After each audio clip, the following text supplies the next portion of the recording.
Sri V.S. Sampath, former Chief Election Commissioner of India.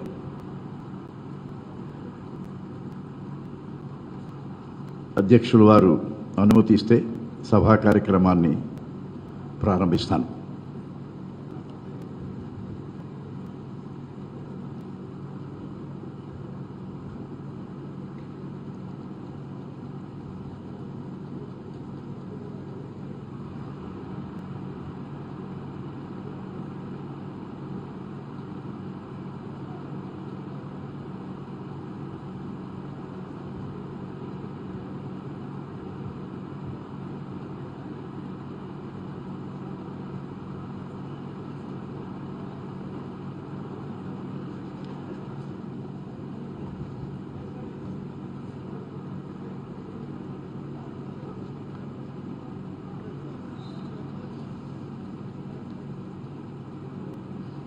వివరాలు మీకు తెలియజేస్తాను.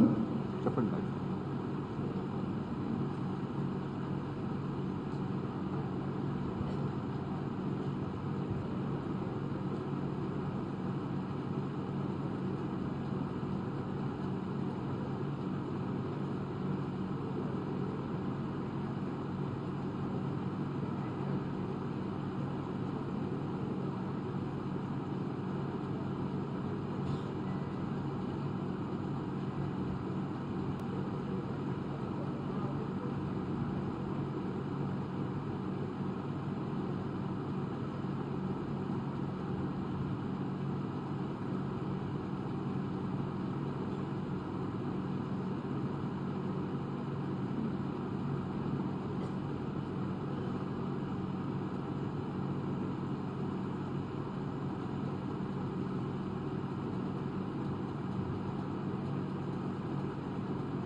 ఓం సహనావవతు సహనౌ భునక్తు సహవీర్యం కరవావహై తేజస్వినావధీతమస్తు మా విద్విషావహై. ఓం శాంతి శాంతి శాంతి. మనందరం కలిసి జీవించాలి, కలిసి భుజించాలి, కలిసి ఆరోగ్యవంతులుగా ఉండాలి, కలిసి తేజోవంతులం అవ్వాలి. అన్నిటికీ మించి ఒకరిని ఒకరు ద్వేషించుకోకుండా బ్రతకాలి. ఇది ఆర్యోక్తి. బహుశా ఇదే మన రాజ్యాంగం యొక్క మౌలిక సూత్రం.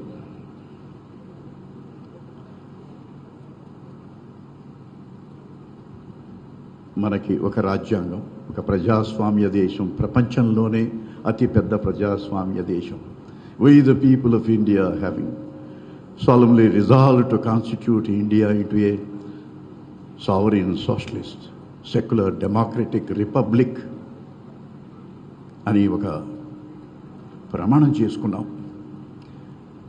ఆ ప్రజాస్వామ్యాన్ని ఎలా కాపాడుకోవాలి, ఆ రాజ్యాంగ సిద్ధాంతాలని ఎలా అమలుపరచాలి అనేటువంటి ఒక ధ్యేయంతో ఏర్పడినటువంటి సంస్థ సిటిజన్స్ ఫర్ డెమోక్రసీ. రాజ్యాంగ అవగాహన, ఓటు హక్కు, ఓటు వినియోగము, పౌర ధర్మాలు, వీటన్నిటినీ గురించి కూడా ఈరోజు ఇక్కడ ప్రస్తావించడం జరుగుతుంది. ఈనాటి సభా కార్యక్రమానికి అధ్యక్షులు, ఈనాటి సభాధ్యక్షులు, సిటిజన్స్ ఫర్ డెమోక్రసీ అధ్యక్షులు అయినటువంటి జస్టిస్ భవానీ ప్రసాద్ గారిని సాదరంగా వేదిక మీదకి మీ అందరి కరతాళల మధ్య ఆహ్వానిస్తున్నాను. అయ్యా అధ్యక్ష, దయచేసి వేదిక మీద మీరు ఆశీనులు కావలసిందిగా ప్రార్థన. అలాగే ఈ సంస్థ యొక్క కార్యదర్శి doctor Ramesh Kumar, retired IAS, వారిని సాదరంగా వేదికపైకి ఆహ్వానిస్తున్నాను.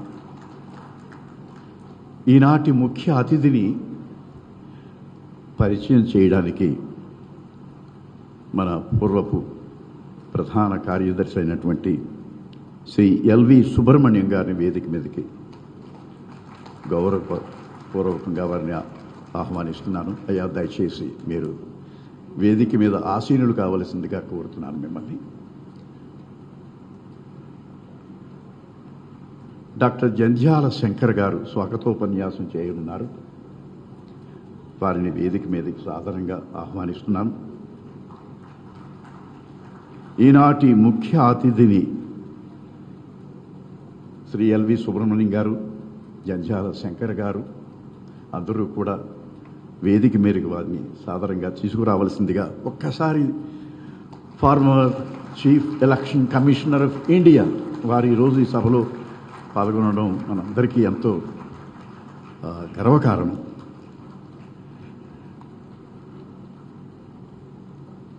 స్వాగత వచనాల్ని పలకవలసిందిగా శ్రీ జంధ్యాల శంకర్, డాక్టర్ జంధ్యాల శంకర్ వారిని పూర్వ మేయర్ అంటే వారు ఒప్పుకోరు. 1987, 1992 విజయవాడ నగర మేయర్.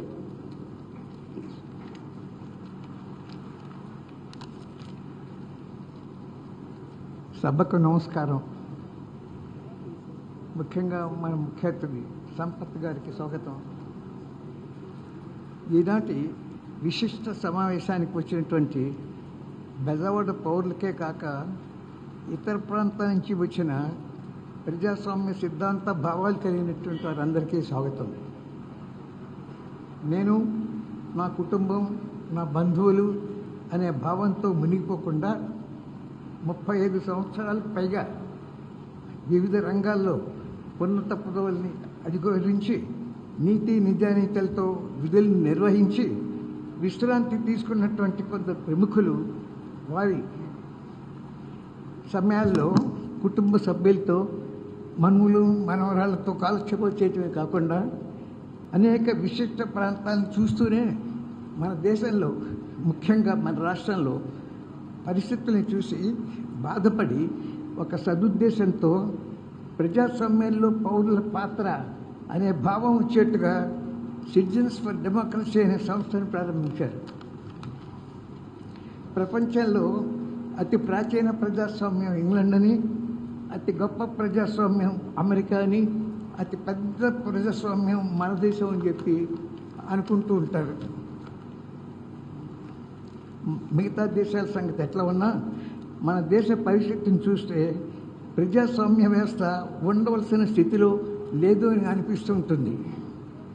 మన ఎన్నికల సమయంలో కండబలం, ధనబలం, వీటితో పాటు అనేక ప్రలోభాల వల్ల నీతిగా చట్టపరంగా జరగవలసిన పద్ధతిలో ఎన్నికలు జరగకుండా ఉండటం చేత సామాన్య ప్రజానీతం ఓటు హక్కుని సద్వినియోగం చేసుకోలేకపోతున్నది.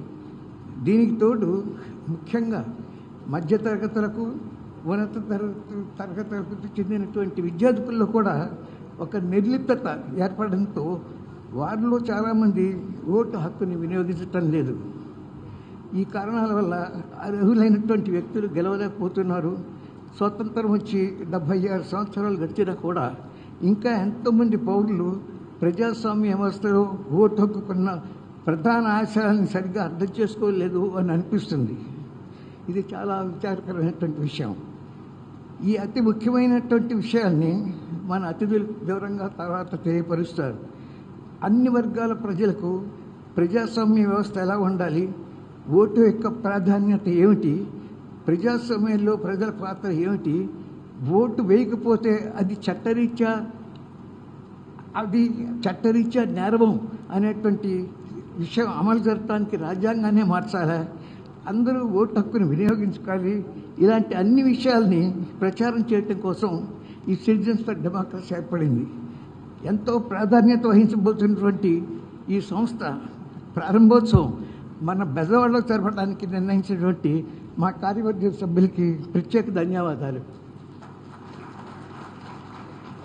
ఆలోచనలు రేకెత్తించే ప్రసంగాలను విని ప్రతి ఒక్కరూ ఈ విషయ ప్రచారంలో ప్రత్యక్షంగాను పరోక్షంగాను పాల్గొనాలని అభ్యర్థిస్తూ మీ అందరికీ మా సిటిజన్స్ ఫర్ డెమోక్రసీ కమిటీ సభ్యుల తరఫున స్వాగతం చెప్తున్నాను. జై హింద్.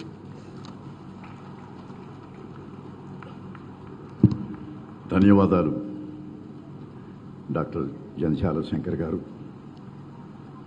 ఈ కార్యక్రమాన్ని జ్యోతి ప్రజ్వలనతో ప్రారంభిద్దాం. దయచేసి సిటిజన్స్ ఫర్ డెమోక్రసీ సభ్యులందరూ కూడా, ఎగ్జిక్యూటివ్ కమిటీ సభ్యులందరూ కూడా దయచేసి వేదిక మీదకి రావాల్సిందిగా కోరుతున్నాను. ఈ జ్యోతి ప్రజ్వలన కార్యక్రమంలో పాల్గొనవలసిందిగా కోరుతున్నాను. అయ్యా, పేరు పేరున అందరినీ సిటిజన్స్ ఫర్ డెమోక్రసీ సభ్యులందరూ దయచేసి వేదిక మీద రావాల్సిందిగా కోరుతున్నాను.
మృత్యోర్మా అమృతంగమయ.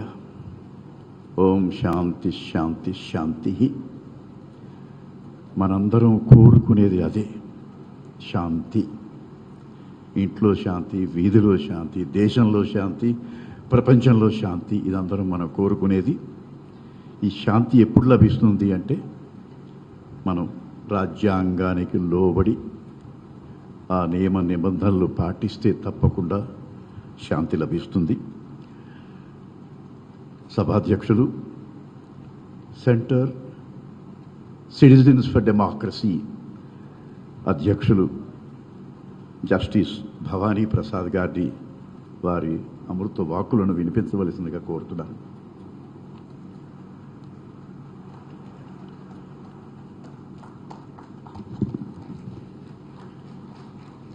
ఈనాటి ముఖ్య అతిథి ఒకనాటి నా సహచరులు, భారత ప్రధాన ఎన్నికల ప్రధానాధికారిగా పదవి నిర్వహించిన,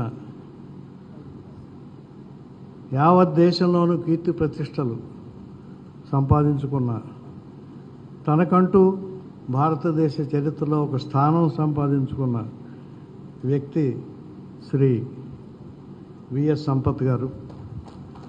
వారు ఈరోజు మనకి ముఖ్య అతిథిగా రావడం చాలా ముదావహమైన విషయం. మా సభ్యులందరి తరఫున, హాజరైన ప్రతినిధులు అందరి తరఫున వారికి ముందుగా కృతజ్ఞతలు. ఇక సభా వేదిక మీద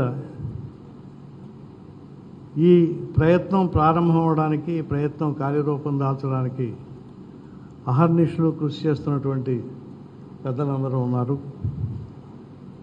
సభాస్థలిలో నిండుగా కనిపిస్తున్నటువంటి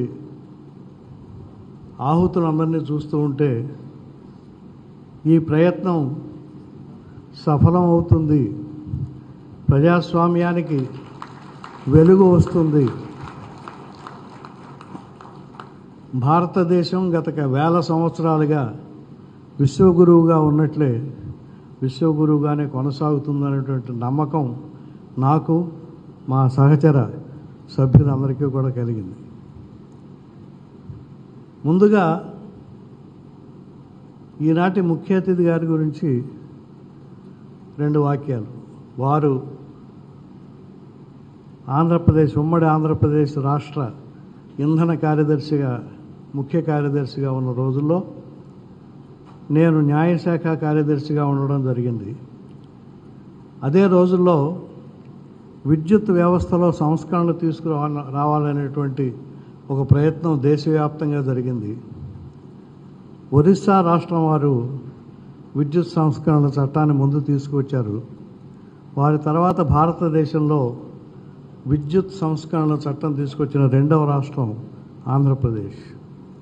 ఆ ప్రయత్నంలో శ్రీ సంపత్ గారి వారి యొక్క ఆలోచనలు, విద్యుత్ వ్యవస్థ ఏ రకంగా ఉండాలి, ఆ వ్యవస్థ ఏ రకంగా విద్యుత్ ఉద్యోగులకు కానీ, విద్యుత్ ఉత్పత్తిదారులకు కానీ, విద్యుత్ సరఫరాదారులకు కానీ, విద్యుత్ వినియోగదారులకు కానీ అన్ని వర్గాలకు ఏ రకంగా సమతూకంగా వచ్చేట ఇద్దరం కలిసి గడపడం, వారి ఆలోచనలకు ఒక న్యాయబద్ధమైనటువంటి రూపాన్ని ఇవ్వడానికి నేను ప్రయత్నించడం, ఆ చట్టం తర్వాత శాసనంగా మారి భారతదేశంలోనే అనేక మిగతా రాష్ట్రాలకు ఒక నమూనా చట్టంగా అది నిలబడిందని మీకు చెప్పడానికి కానీ, అలాగే మన చట్టం కింద ఏర్పడినటువంటి ఆంధ్రప్రదేశ్ విద్యుత్ పంపిణీ వ్యవస్థ కానీ, ఆంధ్రప్రదేశ్ విద్యుత్ సరఫరా వ్యవస్థ కానీ, లేదా డిస్కామ్లు కానీ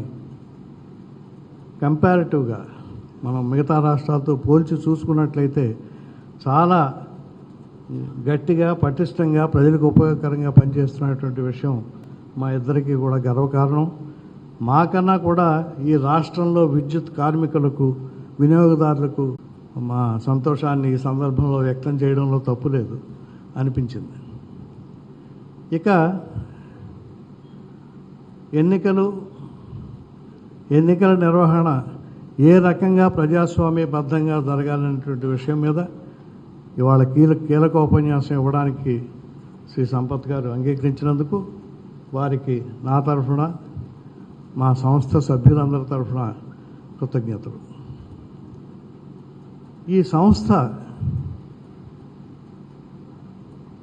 రోజు రోజుకు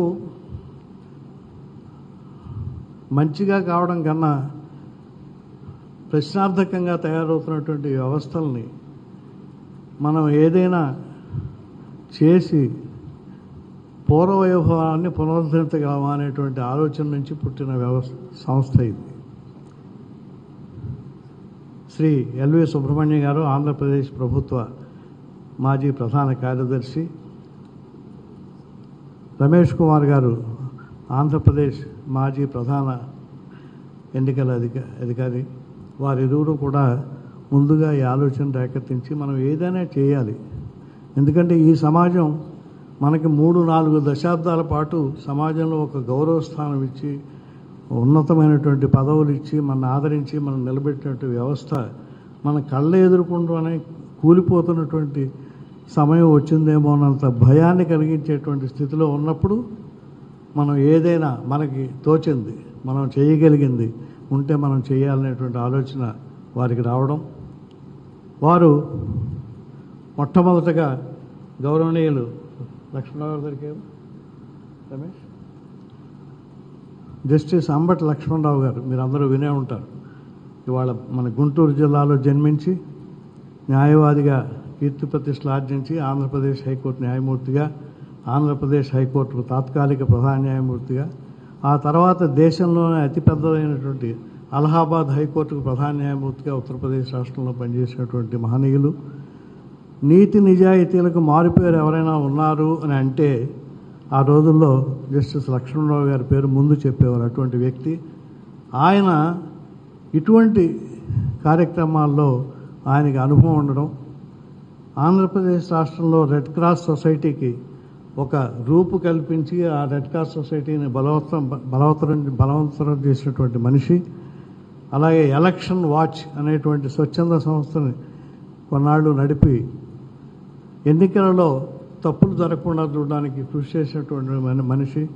9 సంవత్సరాల వయసులో వారు ఉన్నారు. వారి దగ్గరికి వీరిద్దరూ వెళ్ళి మీరు మీలాంటి పెద్దలు దీనికి దారి చూపించాలి, మళ్ళీ వ్యవస్థలు సమాజము సరైన మార్గంలో నడుస్తున్నట్టు మాకు అనిపించడం లేదు, కాబట్టి ఏదైనా సరిచేయడానికి ప్రయత్నం చేయాలని అడిగినప్పుడు వారు వయస్సు రీత్యా ఆరోగ్యరీత్యా నేను ఇక తిరగలేను, కానీ మీరు మీ ప్రయత్నాన్ని కొనసాగించండి అని వారు ఆశీర్వదించారు సుబ్రహ్మణ్యం గారిని, రమేష్ కుమార్ గారు.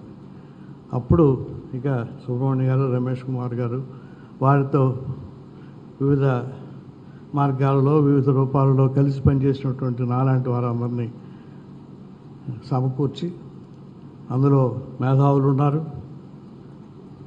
అధ్యాపకులు ఉన్నారు, న్యాయవాదులు ఉన్నారు, ఇంకా అనేక మంది ఉన్నారు. అందరూ కూడా ఈరోజు ఇక్కడికి రాకపోవచ్చు.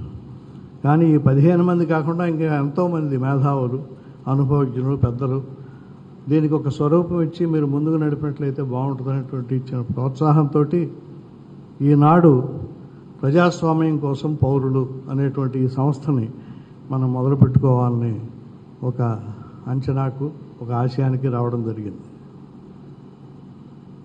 అయితే ఏమి జరుగుతుంది, మీరు ఏమి చేయగలరు, మీ వల్ల ఏమవుతుంది అనేటువంటి ప్రశ్నలు రావచ్చు, ఏమీ జరగకపోవచ్చు కూడా. కానీ ఏమీ జరగదేమో అనేటువంటి అనుమానంతో ఏ ప్రయత్నం చేయకుండా, చెడ్డను త్రుంచి మంచిని పెంచే ప్రయత్నం చేయకుండా మనం ఉంటే మన సమాజం మనకి ఇచ్చిన దానికి రుణం తీర్చుకున్నట్టు కాదు, మనం రుణగ్రస్తులమే ఉండిపోతానటువంటి ఆలోచన మాది. ఇవాళ నేను విస్తృతంగా ఏ సంఘటన గురించి కానీ, ఏ వ్యక్తి గురించి కానీ, ఏ రాజకీయ పక్షం గురించి కానీ, ఏ రాజకీయ సిద్ధాంతం గురించి కానీ వివరించదలుచుకోలేదు, ఆ ప్రస్తావనే తీసుకురాదలుచుకోలేదు. ఎందుకంటే ఈ ప్రయత్నం అలాగా ఒక వ్యక్తిగతమైనటువంటి సమస్యలకు సంబంధించింది కాదు.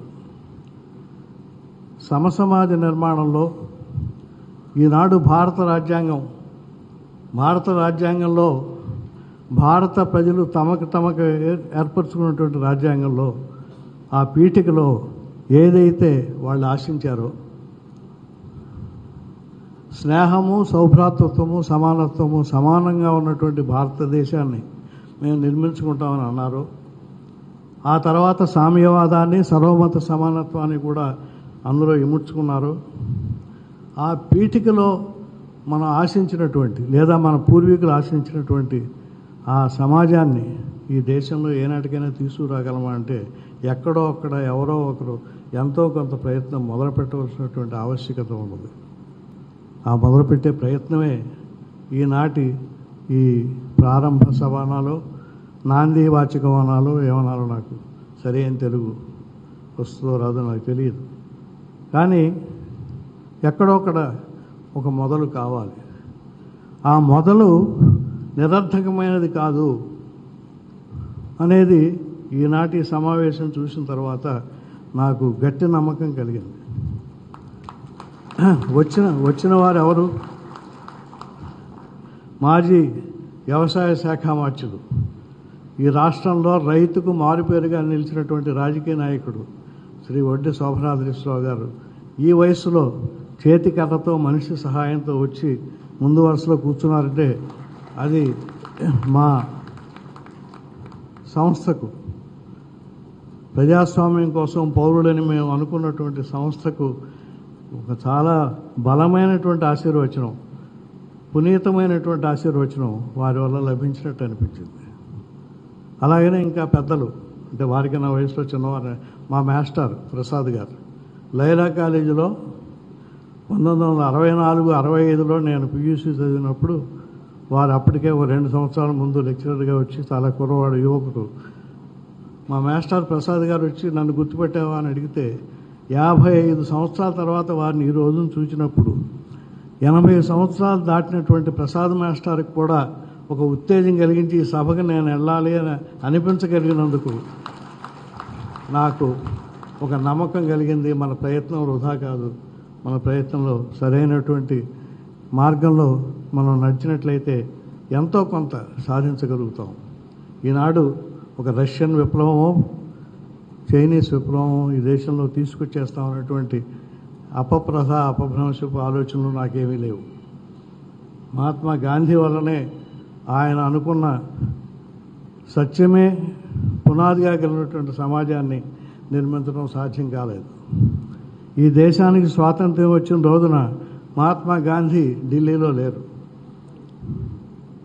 అటువంటి స్థితిలో మాలాంటి సామాన్యులు 15 మంది కూడా ఏదో ఉద్యోగాలు చేసుకుని ఏదో నడిచి వచ్చిన వాళ్ళు కానీ ప్రజాభిప్రాయాన్ని ప్రతిబింబించడం కానీ ప్రజాభిప్రాయాన్ని ఒక రకంగా తీర్చిదిద్దడం కానీ చేయగలిగినటువంటి సత్తా, శక్తి, ఆ నమ్మకం కలిగించినటువంటి ఇది మాలో ఉందో లేదో నాకు తెలియదు. అంటే చేయగలమా లేదా ఏదైనా కావచ్చు, కానీ ప్రయత్నం చేయడం మట్టికి మానకూడదు అనేటువంటి దృఢమైన నిశ్చయానికి వచ్చాను. అటువంటి నిశ్చయానికి రావడానికి నేను కానీ మా సభ్యులు కానీ కారణాలు అనేకం చెప్పవచ్చు. ఇవాళ ముందు వరుసలో కూర్చున్నారు డాక్టర్ కాజా పూర్ణచంద్ర గాంధీ గారు. ఆయన ఫారెన్సిక్ సైంటిస్ట్గా ఈ రాష్ట్రంలో పనిచేసి రాష్ట్ర పోలీస్ అకాడమీలో అనేక మంది పోలీస్ అధికారులకు, అన్ని స్థాయిల అధికారులకు ఫోరెన్సిక్ సైన్స్ మీద పాఠాలు చెప్పి ఆ సైన్స్ మీద ఒక అవగాహన కలిగించి శాస్త్రీయమైనటువంటి ఇన్వెస్టిగేషన్ ఎలా చేయాలనేటువంటి విషయాన్ని మన రాష్ట్ర పోలీసు వారందరికీ విశదపరిచినటువంటి వ్యక్తి. ఆయన పదవీ విరమణ చేసిన తర్వాత ఖాళీగా ఉండకుండా ట్రూత్ ల్యాబ్స్ అనేటువంటి స్వచ్ఛంద సంస్థని ఆయన స్వంత ఖర్చుతో ఆయన ఏర్పరిచారు.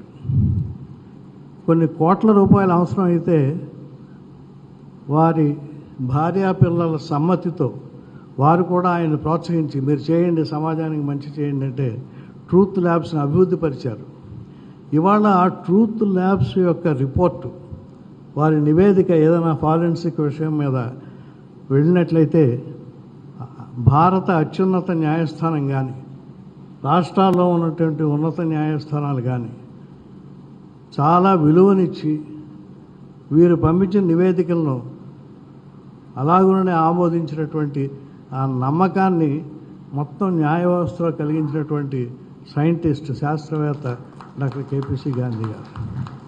ఈ ఉదాహరణ మీకు ఎందుకు చెప్పారంటే, వీళ్ళు నలుగురు 60 దాటి 80 వస్తున్నటువంటి వాళ్ళు వీళ్ళు బయటకు వస్తే ఇప్పుడు ఏమవుద్ది అని ఎవరు అనుకోకుండా, ఎందుకంటే ఏ వయసులో వచ్చినా ఎప్పుడు మొదలుపెట్టినా ఒక్క వ్యక్తి ఫారెన్సిక్ సైన్స్ అనేటువంటి ఒక విభాగంలో దేశవ్యాప్తంగా నమ్మకాన్ని ఒక దశాబ్దం లోపునే సాధించగలిగినప్పుడు, ప్రతిదానికి న్యాయమూర్తిగా నాకు తెలుసు సాధ్యమైనంత తప్పులు వెతికేటువంటి వ్యవస్థను కూడా నమ్మించగలిగినప్పుడు, ఢిల్లీ నుంచి రాష్ట్ర రాజధాని దాకా మరి మనం 15 మంది కలిస్తే ఎంతో కొంత మార్పు మంచి కోసం మనం ఎందుకు తీసుకురాలేమనేటువంటి ఆ ప్రశ్న నాకు నేనే వేసుకున్నాను.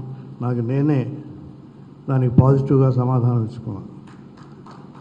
అలాగే ఎన్వి సురేంద్రబాబు గారు వచ్చారు, వాళ్ళు రిటైర్డ్ ఐపీఎస్ ఆఫీసర్ గారు. మా డి చక్రపాణి గారు వచ్చారు, ఐఏఎస్ ఆఫీసర్ గారు. అలాగే ఇంకా పెద్దలు అనేక మంది, అందరినీ పేరు పేరున నేను గుర్తించి చెప్పలేకపోయినా. ఇవాళ మానసిక శాస్త్రవేత్త శ్రీ డివి సుబ్బారావు గారు అంటే మీలో విశాఖపట్నం ప్రాంతం పరిచయం ఉన్న వాళ్ళందరికీ పూర్తిగా తెలుస్తారు. ఆంధ్రప్రదేశ్లో కూడా చాలా వరకు ఆయన తెలుస్తారు. భారత క్రికెట్ కౌన్సిల్ అధ్యక్షులుగా పనిచేసిన వ్యక్తి, అఖిల భారత bar association bar council of ఇండియాకి అధ్యక్షులుగా పనిచేసినటువంటి వ్యక్తి, విశాఖపట్నం మేయర్గా పనిచేసినటువంటి వ్యక్తి. ఆయన ఎంత నిరాడంబరంగా ఉండేవారో, ఎంత ప్రేమగా ఉండేవారో నాకు విద్యార్థి దశ నుంచి తెలుసు. మళ్ళీ సుబ్బారావు గారు అబ్బాయి సోమయాజులు గారు మొన్ననే ఆంధ్రప్రదేశ్ ఉన్నత న్యాయస్థాన న్యాయమూర్తిగా పదవీ విరమణ చేశారు.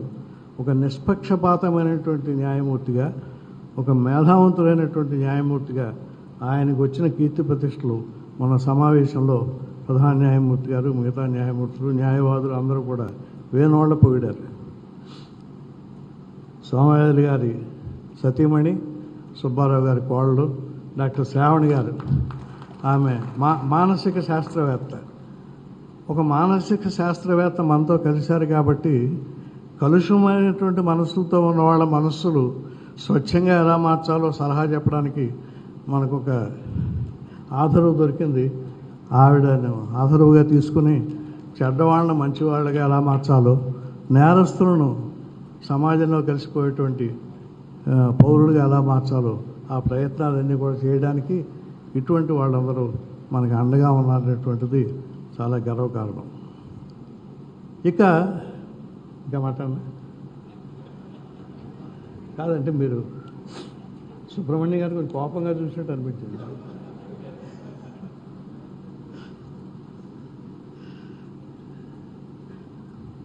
అంటే ఎప్పుడు చెప్తాను, నేను ఏ సభకు పిలిచినా చెప్తాను, ఉద్యోగరీత్యా 37.5 సంవత్సరాలు, తర్వాత 5 సంవత్సరాలు ఎలక్ట్రిసిటీ రెగ్యులేటరీ కమిషన్లో. ఒకడు చెప్పింది వినడమే కానీ మాట్లాడే అవకాశం నాకు రాలేదు. కాబట్టి పొరపాటు నన్ను ఎవరైనా పిలిస్తే మరి కొంచెం నన్ను ఎక్కువగానే భరించాల్సి వస్తుంది, నన్ను క్షమించాలి. అంచేత ఈ రోజున మన కృషికి ఫలితం ఉంటుంది. మనకు అవసరమైనటువంటి ఆ మద్దతు ప్రజల నుంచి వస్తున్నటువంటి నమ్మకం.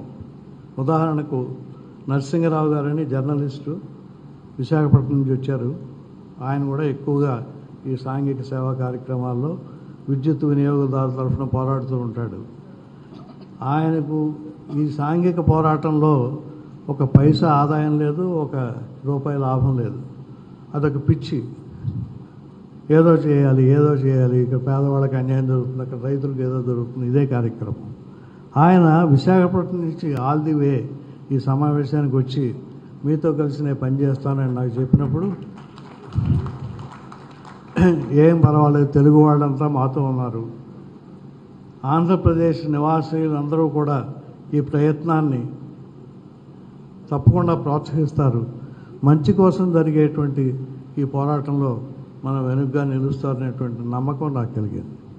పోరాటం అనే మాట వాడాను కాబట్టి ఇది ఎవరికో వ్యతిరేకమనో మనం పోరాడడానికి ఎవరో మనుషులున్నారో అటువంటి అభిప్రాయాన్ని బట్టి ఏర్పరచుకోవద్దు. మా లక్ష్యం ఒక మనిషికో, ఒక కులానికో, ఒక వ్యవస్థకో వ్యతిరేకంగా ఉద్దేశించినటువంటి లక్ష్యం కాదు. వ్యవస్థల పనితీరును, ప్రజాస్వామ్య సాంప్రదాయాలను, సామాన్య ప్రజలకు లభించవలసినటువంటి మేలు ఈ ప్రభుత్వం నుంచి లభించేటట్టుగా ఏ రకంగా దీన్ని ప్రోత్సహించగలము అనేటువంటి ప్రయత్నాన్ని ముందుకు తీసుకెళ్ళడమే మా ప్రయత్నం. ఈ ప్రయత్నంలో కొంతమంది యొక్క వాళ్ళ ప్రయోజనాలకు కొంచెం మేము అడ్డంకి కావచ్చు, కానీ స్వచ్ఛమైనటువంటి మనుషులకు, చట్ట ప్రకారం నడిచేటువంటి మనుషులకు, వాళ్ళ పని వాళ్ళు చేసుకునేటువంటి మనుషులకు మేము ఏ రకంగానూ అడ్డంగా నిలబడము అనేటువంటిది ముందుగా హామీ ఇస్తూ, ఇందులో ఇది వ్యక్తి ఆధారిత సంస్థ కాదు, ఒక ఆశయ ఆధారిత సంస్థ అనేది మీ అందరి ముందు మరీ మరీ తెలియజేసుకుంటూ, ఈ ఆశయ సాధనలో సామాన్యుడి అండ నాకున్నది, సామాన్యుడి ఆశీస్సులు మాకు మా సభ్యులందరికీ ఉన్నాయి. తెలుగు వాళ్ళందరూ కూడా ఇటువంటి ప్రయత్నాన్ని హర్షిస్తారు. సమాజం బాగుపడాలనేటువంటి కోరిక ఎవరు కూడా అడ్డురారు అనే ఒక సంపూర్ణమైన నమ్మకం ఈ రోజున మీ అందరినీ చూశాక నాకు కలిగింది.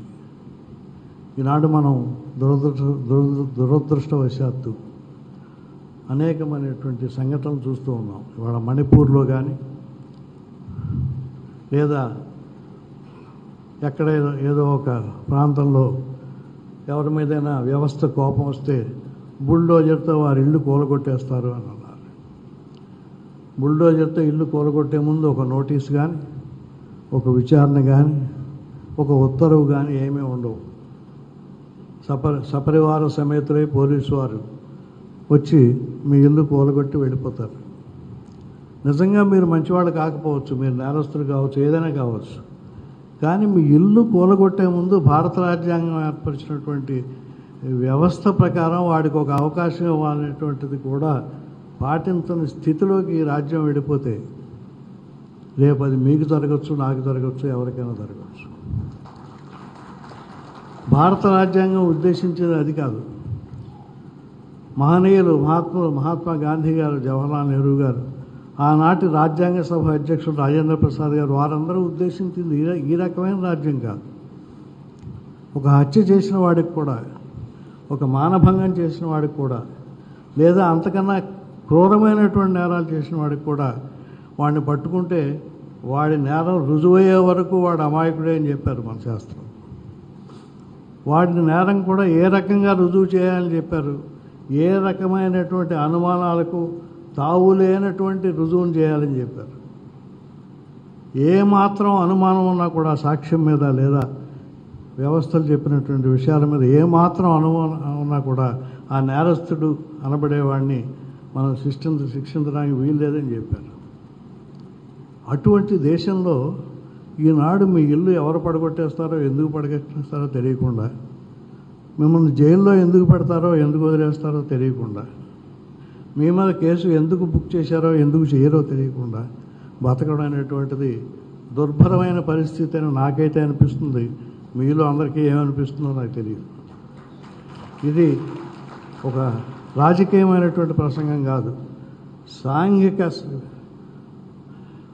ప్రయోజనాలను ఆశించి, సంఘ శ్రేయస్సును ఆశించి, అందరూ సమానంగా బతకాలనేటువంటి మన రాజ్యాంగ నిర్మాతల ఆశయాన్ని అమలు చేసుకోవాలని ఆశించి మాట్లాడుతున్న మాటలు, ఆవేదనతో మాట్లాడుతున్న మాటలు, బాధతో మాట్లాడుతున్న మాటలు అని చెప్పి మీ అందరికీ మనవి చేస్తున్నాను. అందుచేత ఈ కృషిలో మీరందరూ కూడా భాగస్వాములు కావాలండి. ఇది ఏ ఒక్కరి ప్రయోజనాల నిమిత్తం జరిగే కార్యక్రమం కాదని, నలుగురికి మంచి చేయాలనేది ప్రాచీన భారతదేశం నుంచి మనకు వచ్చిన సిద్ధాంతం అని. ఎంత మంచి చేస్తే అంత ఊర్ధ్వలోకాల్లో పైకి వెళ్తామనేటువంటి నమ్మకం మన పురాణాల్లోనూ వేదాల్లోనూ ఉందని. చెడ్డ చేస్తే రౌరవాది మహానరకాలకు పోతామనేటువంటి నమ్మకం కూడా మనకి పూర్వకాలం నుంచి వస్తుందని. కాబట్టి మంచి కోసం మీరంతా నిలబడాలని, మీరంతా మాకు సపోర్ట్ ఇవ్వాలని కోరుకుంటూ ఇంకొకసారి మీ అందరికీ మనవి చేస్తున్నాం. మేము ప్రవక్తలం కాదు, సంఘ సంస్కర్తలం కాదు, లేదా దేశ ప్రజల ఆలోచన విధానాన్ని రాత్రికి రాత్రి మార్చేయించగలిగినంత మేధాశక్తి ఉన్నవాళ్ళం కాదు. అంతటి మార్పు చేయగలిగినటువంటి స్వామి వివేకానంద షికాగోలో మాట్లాడినట్టుగా మాట్లాడేంత వాక్శుద్ధి ఉన్నవాళ్ళం కాదు. మామూలు మనుషులం, సామాన్యులం. సామాన్యుడికి ఈ జరుగుతున్న జరుగుతున్నటువంటి అన్యాయాన్ని గమనించి ఏ వ్యవస్థకు, ఏ రాజకీయ పక్షానికి, ఏ వ్యక్తికి అనుకూలంగా కానీ వ్యతిరేకంగా కానీ కాకుండా, అయ్యా ఎక్కడైనా చెడ్డ జరిగినట్లయితే ఆ చెడ్డను మనం చూపిద్దాం, ఆ చెడ్డ జరగకుండా ఉండడానికి మనం ప్రయత్నిద్దాం. ఎవరైనా ఆ చెడ్డ వల్ల బాధ పొందితే ఆ బాధను నివారించడానికి మనం కృషి చేద్దాం. అందులో మనం ఎంతవరకు సఫలీకృతం కాకపోయినా మన ప్రయత్నం వృధా కాదు. రోజు రోజుకు, గడియ గడియకు, నెల నెలకు మనతో చేరేవాళ్ళు పెరుగుతారు కానీ తగ్గరు. మంచికి ఇంకా ఈ దేశంలో చోటు ఉన్నది. మహాత్మా గాంధీ పుట్టినటువంటి దేశంలో, గౌతమ బుద్ధుడు పుట్టినటువంటి దేశంలో, మహావీరుడు జన్మించినటువంటి దేశంలో, ఈ దేశంలో అశక్తతకు తావులేదు, నిరాశకు తావులేదు. మనం తప్పకుండా మనం అనుకున్న విజయాన్ని సాధిస్తామని ఇంకొకసారి కోరుకుంటూ, మీ సహనాన్ని పరీక్షించినందుకు నన్ను క్షమించమని కోరుకుంటూ, అయితే సహిస్తారనే నమ్మకం నాకు ముందు నుంచే ఉన్నది. ఎందుకంటే ఇన్ని సంవత్సరాలుగా ఇన్ని అన్యాయాలను మౌనంగా భరించినటువంటి మనం కేవలం ఒక ఉపన్యాసం 10 నిమిషాలు దాటి 15 నిమిషాలు అయితే దౌర్జన్యం చేస్తారని అనుకోలేదు. కానీ నా బాధ్యత మీ అందరినీ క్షమాపణ కోరడం. ఇంకొకసారి మీ అందరికీ మా మనవి, మా 10-15 మందికి ఇది ప్రారంభం మాత్రమే. ఈ 15 మంది 15 వందలై, 15 వేలై, 15 లక్షలై ఈ దేశంలో ఒక గుణాత్మకమైనటువంటి మార్పుకు, ఈ వ్యవస్థలో ఒక సుగుణాత్మకమైనటువంటి అభివృద్ధికి ఈ దేశాన్ని ప్రపంచ పటంలో మన ప్రధానమంత్రి గారు ఈరోజు చెప్తున్నట్టుగా విశ్వగురువుగా నిలపడానికి జరిగేటువంటి ప్రయత్నంలో మనం కూడా సమిధనం కావాలని, మనం కూడా పాత్ర వహించాలని కోరుకుంటూ మీ అందరి దగ్గర సెలవు తీసుకుంటాం.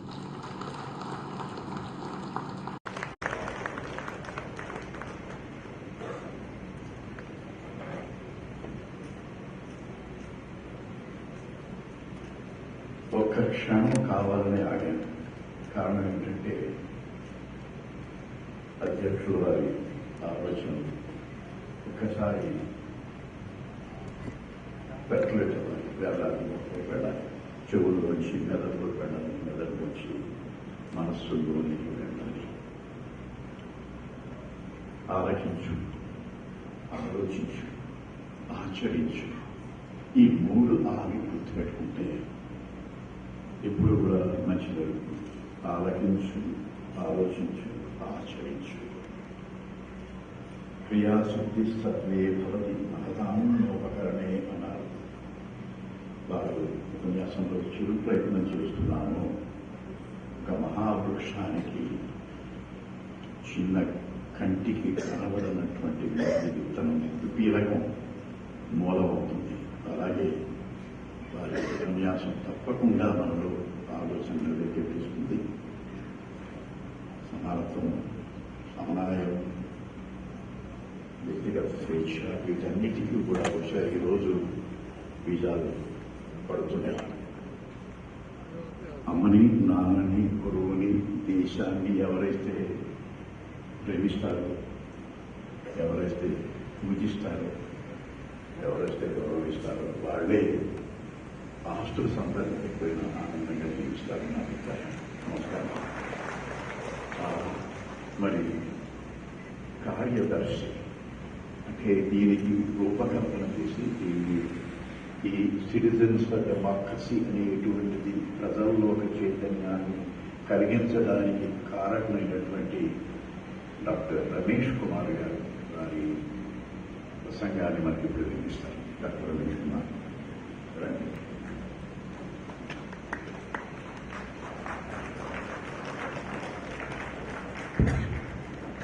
వేదికపై ఉన్న పెద్దలు, ఆహ్వానితులైన మీ అందరికీ సాధారణంగా స్వాగతం పలుకుతున్నాను.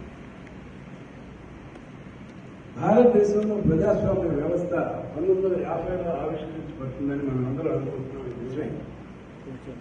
కానీ ప్రజాస్వామ్య బీజాలు మనకు వారసత్వంగా ఎప్పటి నుంచో మన సంస్కృతిలో ఉన్నాయి అని చెప్పేసి మనకు ఆధారాలు ఉన్నాయి. క్రీస్తు పూర్వం 4-5 శతాబ్దాలకు ముందే ఉత్తర భారతంలో 16 మహాజనపదాలు ఉంటే వాటిల్లో ప్రధానంగా 4 మల్ల, వజ్జి, కురు, కాంబోజ. వీటిని గణతంత్రాలుగా పరిగణించారు. గణతంత్రాలను ఇలాగే విద్యులు, పెద్దలు, సామ్రాజ్యంలో ఉన్న వారందరూ కూడా కలిసి సమిష్టిగా నిర్ణయం తీసుకునే ఒక సత్సాంప్రదాయం ఆనాడే మనకుంది. ఆ రోజుల్లో మగధను పరిపాలించే అజాత శత్రువు వజ్జీయుల్ని జయించాలని చెప్పి విఫల ప్రయత్నం చేశాడు. వాళ్ళని జయించలేకపోయాడు. అప్పుడు గౌతమ బుద్ధుడి దగ్గరికి తన మంత్రి అయిన ఒక ఆయన మంత్రిని పంపిస్తారు. పంపించి ఎందుచేత నేను గెలవలేకపోతున్నానంటే బుద్ధుడు చెప్తాడు, వజ్జీయులు కలిసి నిత్యం సంప్రదింపులు చేస్తున్నంత వరకు, సమిష్టి నిర్ణయాలు తీసుకున్నంత వరకు, ఆలోచన పరులుగా, వివేక పరులుగా ఉన్నంత వరకు వాళ్ళు అజేయులు అని చెప్పి గౌతమ బుద్ధుడు చెప్పాడు. ఆ తర్వాత ఆయన మహానిర్యాణం కుశీనగరం, అది కూడా వజ్జీయుల దేశంలోనే గణతంత్రంలో జరిగిన తర్వాత దేవదత్తుడు అనే వారితో కుతంత్రం చేసి ఆ గణతంత్రవాదుల్లో విభజనలు తీసుకొచ్చిన తర్వాతే వజ్జీయుల్ని అజాత శత్రువు జయించాడు. చరిత్ర నుంచి మనం నేర్చుకోవాల్సిన పాఠం ఏంటంటే ప్రజాస్వామ్యం బలహీనపడటానికి అంతర్గత శత్రువులే కారణం. మన సార్వభౌమత్వాన్ని, మన ఆస్తిత్వాన్ని రక్షించుకోవటానికి ప్రజలందరూ కూడా ముందుగా సమిష్టిగా ఉన్నంత వరకు ప్రజాస్వామ్య వ్యవస్థ అజేయం అనేది చరిత్ర చెప్తున్న పాఠం. ఇక రెండో విషయం, భారత రాజ్యాంగానికి ఉన్న ప్రత్యేకమైన గుర్తింపు ఏంటంటే ఇతర పాశ్చాత్య దేశాల్లో ప్రజాస్వామ్యం ముందుగా ఉన్నప్పటికీ కూడా ఎన్నో పోరాటాల తర్వాతనే వారికి పూర్తి ఓటు హక్కు వచ్చింది. అమెరికాలో 1920లోనే అందరికీ ఓటు హక్కు. ఇంగ్లాండ్లో అయితే 1928 వరకు ఆడవారికి ఓటు హక్కు లేనే లేదు. మనకి రూపకల్పన చేసిన అంబేద్కర్ గారు ఆవిష్కరించిన రాజ్యాంగంలో అందరికీ ఓటు హక్కు, స్వేచ్ఛ, సమానత్వం, సామాజిక న్యాయం ప్రాతిపదికగా నిర్మించిన ప్రజాస్వామ్య వ్యవస్థని పటిష్టంగా ఏర్పరిచారు. ఈ ప్రజాస్వామ్య వ్యవస్థలో పౌరులందరూ క్రియాశీలకంగా ఉండాలి అని చెప్పేసి రాజ్యాంగం కూడా నిర్దేశం చేసింది. అసలు ప్రభుత్వం నుంచి మనం ఆశించేది ఏమిటి? పౌరులుగా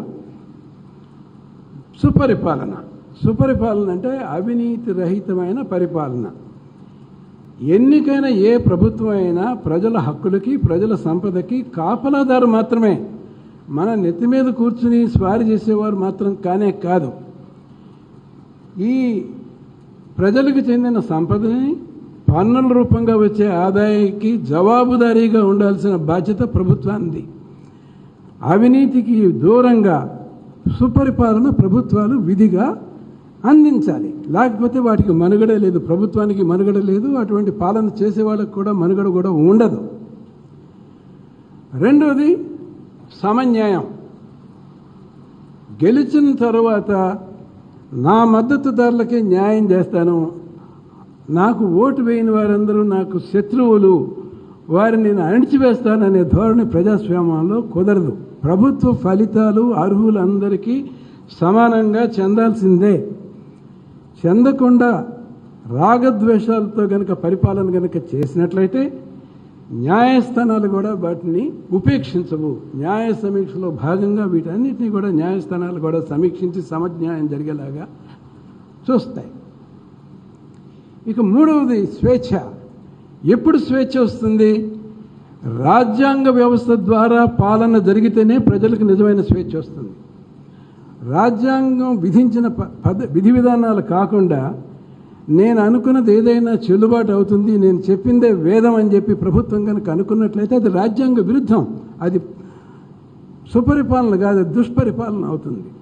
ఇది మనం ప్రభుత్వం నుంచి మనం ఆశించేది. రాజ్యాంగ వ్యవస్థలో మనకి బలహీనత ఏదైతే ఉందంటే, ఆశించిన స్థాయిలో పౌరులు ప్రజాస్వామ్య వ్యవస్థలో క్రియాశీలకంగా వ్యవహరించలేకపోవటం, ఓటు హక్కు వినియోగించుకోకపోవటమే. మనం చూసినట్లయితే పట్టణ ప్రాంతాల్లో ఉన్న ఎక్కువ మంది, ఇక్కడ ఉన్నవారు కూడా ఎక్కువ మంది పట్టణ ప్రాంతీకులే. విద్యారీత్యా ఆర్థిక రీత్యా ముందంజలో ఉన్నారు. మార్గదర్శకులుగా ఉండాలి వీరు. ఓటు వేయాలి. కానీ మన ఎన్నికల్లో పట్టణ ప్రాంతాల్లో తక్కువ శాతం ఓటు హక్కు ఉపయోగించుకోవడం చాలా బాధాకరం. పట్టణాల కంటే గ్రామీణ ప్రాంతాలే ముందంజలో ఉన్నాయి ఓటు హక్కు వినియోగించుకోవడంలో. మరి స్థానిక సంస్థల్లో అయితే ఉపేక్షాభావం ఉంది ప్రజల్లో. స్థానిక సంస్థల్లో తక్కువ శాతం అవుతున్న నేపథ్యంలో పత్రికల వారందరూ నేను ఎలక్షన్ కమిషనర్గా ఉన్నప్పుడు వారు ఎంతో చేదోడు బాదోడుగా ఉండి ఎంతో ప్రచార కార్యక్రమం చేపట్టడం చేత కొంతవరకైనా మెరుగైన ఓటింగ్ హక్కు సాధించాం. ఎందుకు ఓటు వేయాలి మనం? ఇప్పుడు సింగపూర్లో ఓటు వేయటం ప్రతి వాళ్ళకి విధి. ఓటు వేయకపోతే జరిమానా.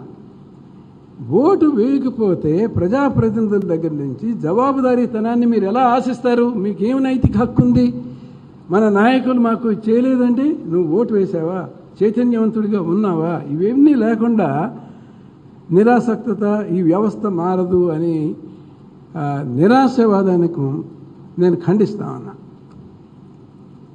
ఇకపోతే వ్యవస్థల్లో మనం కనుక చూసినట్లయితే అత్యున్నత వ్యవస్థ చట్ట వ్యవస్థ. ప్రజల చేత నేరుగా ఎన్నుకోబడిన చట్టసభలకి మనకి పూర్తి గౌరవం ఉండాలి. వారి ఎడల విధేయత ఉండాలి, నమ్మకం కూడా ఉండాలి.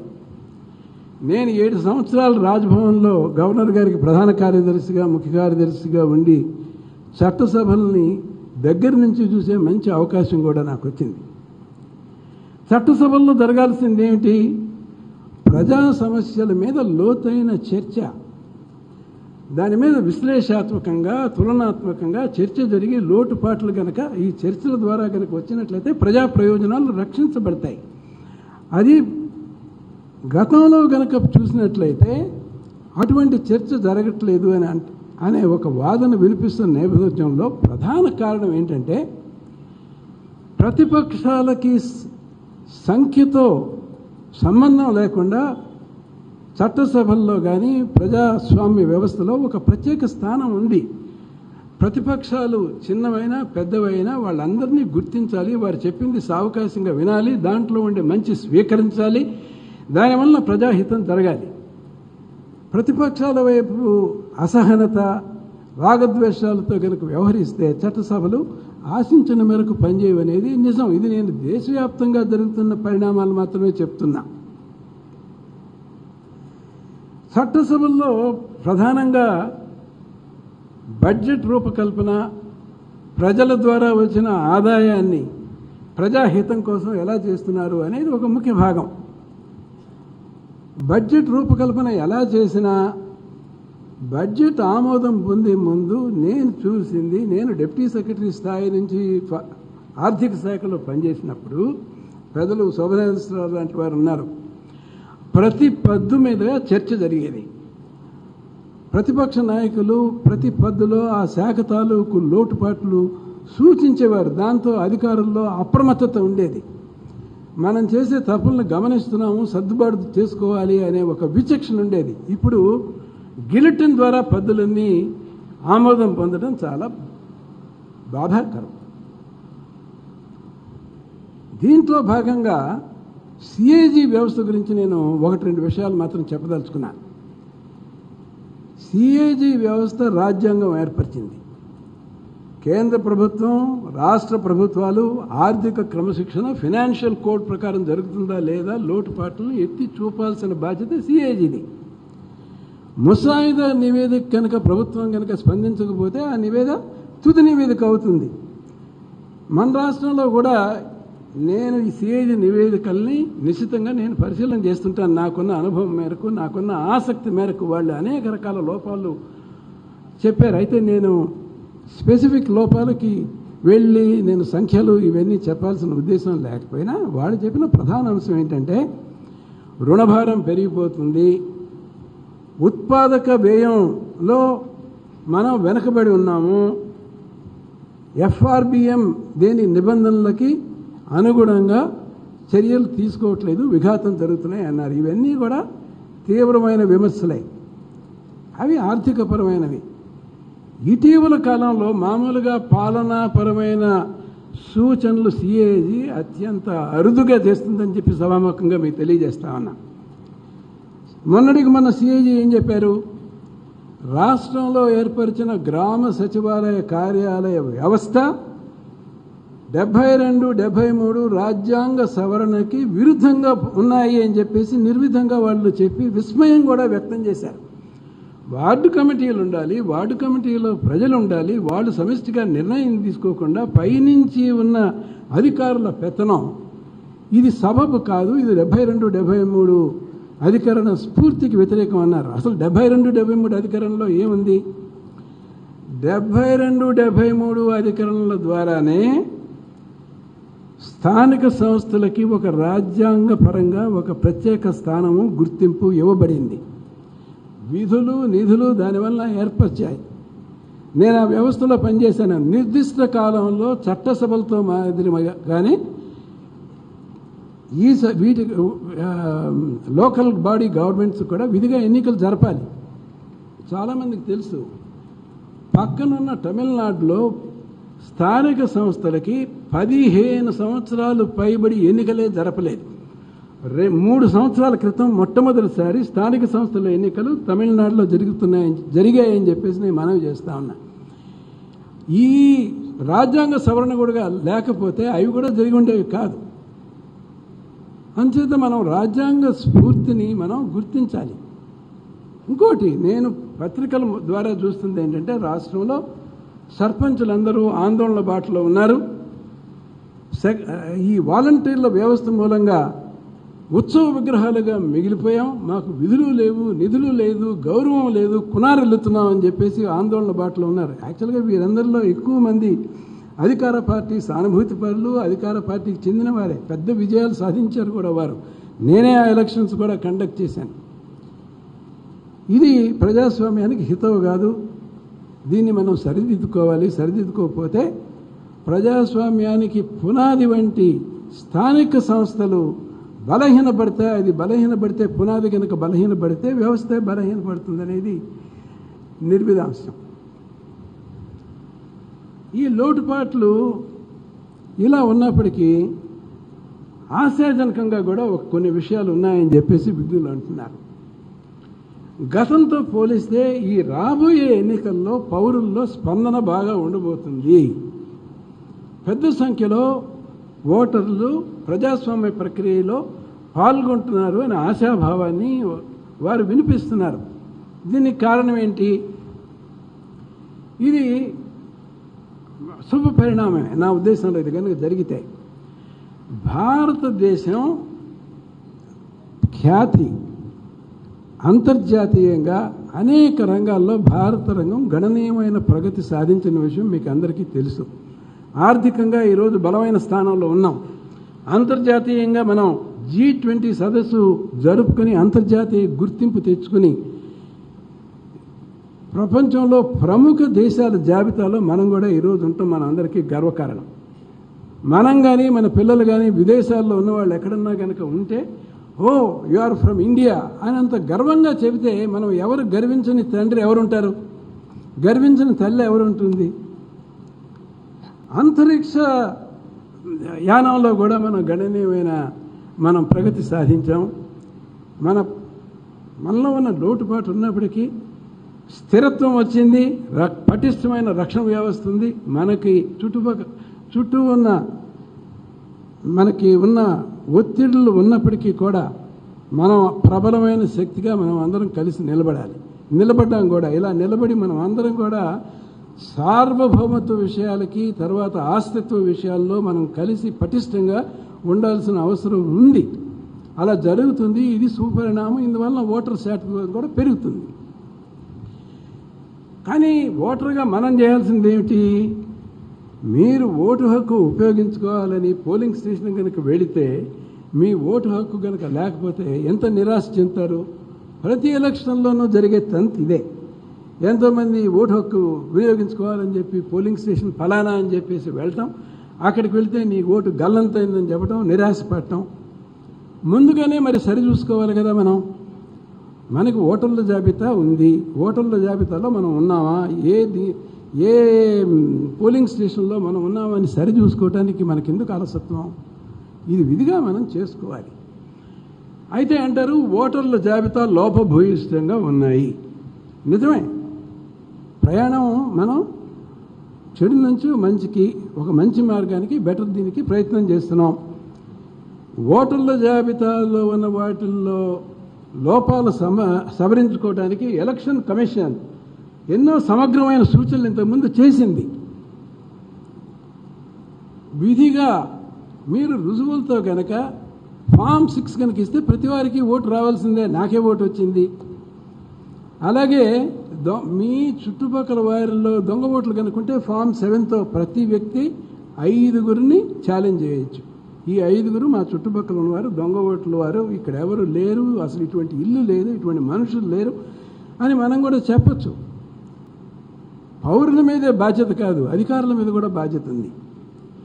అధికారులు పారదర్శకంగా, పటిష్టంగా, క్రమశిక్షణతో కనుక వ్యవహరిస్తే అసలు ఓటర్ జాబితాల్లో అవకతవకలు ఉంటాయా? గతంలో ఉండేవి కాదు. మనం గమనించాల్సిన విషయం ఏంటంటే, గతంలో ఓటర్ల జాబితాలు తయారు చేసే ప్రక్రియలో ఎక్కువ ఉపాధ్యాయులు ఉండేవారు, విజ్ఞులు అనుభవజ్ఞులు. వాళ్ళ నేతృత్వంలో జరిగిన మదింపులో అతి స్వల్పమైన లోపాలు తప్పితే మౌలికమైన లోపాలు ఎప్పుడు మనం చూడలేదు.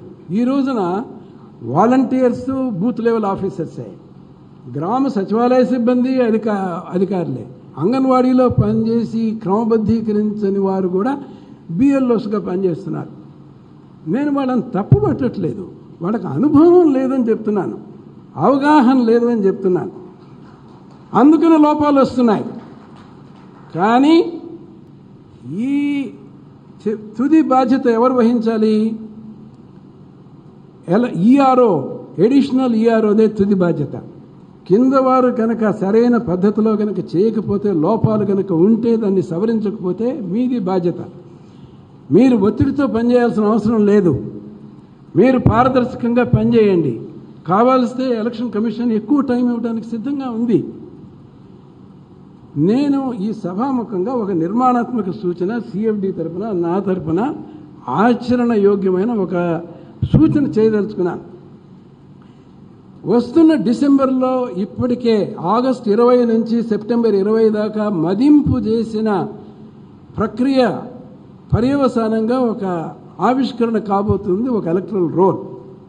అది మిగతా రాష్ట్రాల్లో జరిగే లోక్సభ ఎన్నికలకి వాటికి అది ప్రామాణికం. మనకి ఇంకా ఎన్నికలకి ఇంకా కొంత సమయం ఉంది కాబట్టి ఇప్పుడైనా ఫామ్ 7 కింద వచ్చిన అన్ని కంప్లైంట్స్ని పరిష్కరించాలి. దొడ్డివావులో వచ్చిన ఓటర్స్ని తీసేయాలి అంటే ఉపాధ్యాయుల సేవలు ఉపయోగించుకోండి. వీరందరూ అంకిత భావంతో పనిచేసిన వారే, ప్రభుత్వోద్యోగులే, గతంలో చేసిన వారే, అనుభవజ్ఞులే. వారి సేవలను ఎందుకు మనం విస్మరిస్తున్నాం? నేను ఎలక్షన్ కమిషన్కి, సిఇఓకి, ఎలక్షన్ కమిషన్ ఆఫ్ ఇండియాకి కూడా సిడిఎఫ్ తరఫున ఈ సూచన నిర్దిష్టమైన, ఆచరణకి సాధ్యమైన, సామాన్యమైన సూచన చేస్తున్నాను. దీన్ని తోసి రాజనటానికి హేతుబద్ధమైన ఏ కారణం కూడా నాకు కనపట్టలేదు.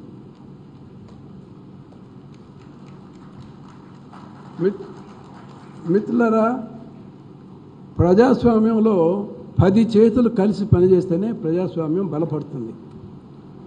ఎంతోమంది ప్రజాస్వామ్యవాదులు ఉన్నారు, ఈ సభలోనే ఉన్నారు. వెంకటరంగయ్య గారు ఉన్నారు, right for vote foundation. Masudan Rao ఉన్నారు, ఆయన ఎందుకు ఓటు వేయాలనేది ఒక పుస్తకమే రాస్తున్నారు. ఆయన ఎంతోమంది పెద్దలను చూశాను, ఇంతకుముందు అక్కినేని వారిని కూడా చూసాం, పరిచయం చేశారు మా అధ్యక్షులు వారు. ఇటువంటి వ్యక్తులు విఘ్నులు చాలామంది మనకి ఉన్నారు.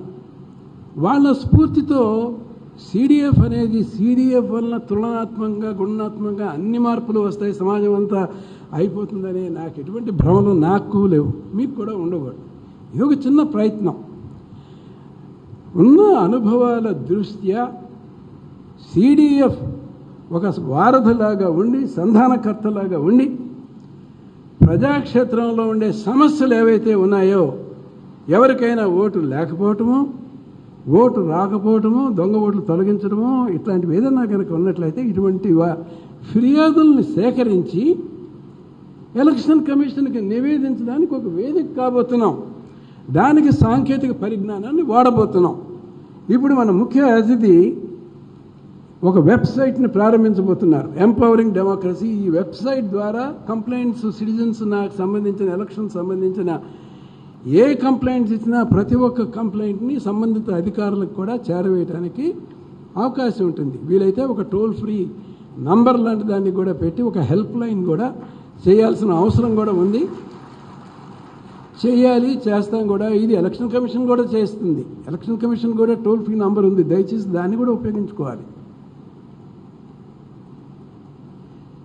చివరిగా ప్రజాస్వామ్యానికి పట్టుకొమ్మ ఏమిటి? స్వేచ్ఛగా పారదర్శకంగా ఎన్నికలు జరపటం. ఇది ప్రతిసారి పెద్ద సవాలే. ఈ సవాల్ని ఈసీ ఎలక్షన్ కమిషన్ స్వీకరించింది, విజయవంతమైంది. మీరు ప్రపంచంలో ఉన్న అనేక దేశాలతో కనుక పోల్చినట్లయితే మన ఎలక్షన్ కమిషన్ పనితీరు అత్యంత ప్రతిభావంతంగా ఉంది, మార్గదర్శకంగా ఉంది, నిబద్ధతతో పనిచేస్తోంది. ఎలక్షన్ కమిషన్ దేశంలో పనిచేస్తున్న ఉత్తమ వ్యవస్థల్లో ఎలక్షన్ కమిషన్ ముందుంది. ఆ ఎలక్షన్ కమిషన్కి సారథ్యం వహించిన సంపత్ గారు కూడా ఇక్కడ ఉండటం మన గర్వకారణం. ఆయన ఆంధ్ర క్యాడర్కి చెందిన వ్యక్తి అవటం మనందరికీ గర్వకారణం. సాంకేతిక పరిజ్ఞానాన్ని పూర్తిగా ఉపయోగిస్తున్నారు. బ్యాలెట్ విధానాన్ని మార్చి ఎలక్ట్రానిక్ ఓటింగ్ ఇలాంటివన్నీ అనేక పద్ధతులు వాళ్ళు తీసుకొచ్చారు. పై ఎలక్షన్ కోడ్ ఆఫ్ కాండక్ట్ ఉంది. ధనబలాన్ని, కండబలాన్ని పగ్గం వేసే సాధనాలు ఉన్నాయి.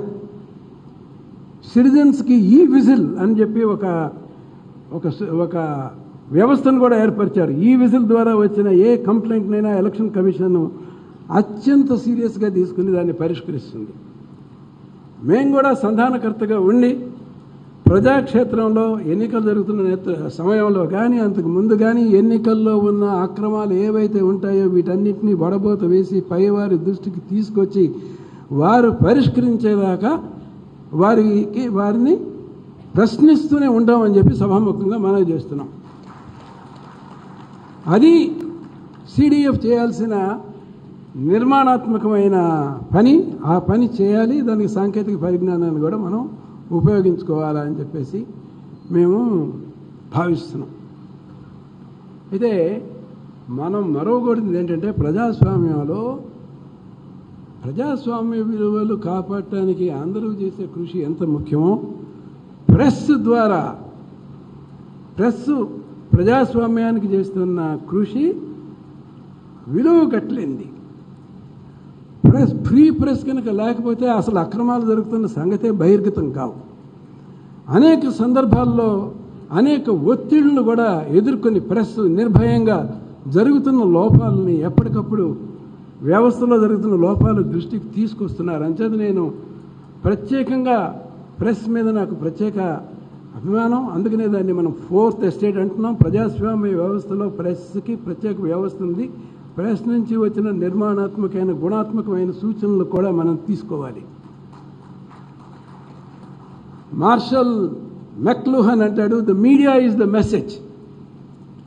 అంచేత సిడిఎఫ్ కూడా ప్రెస్ సమన్వయంతో పనిచేయబోతోంది.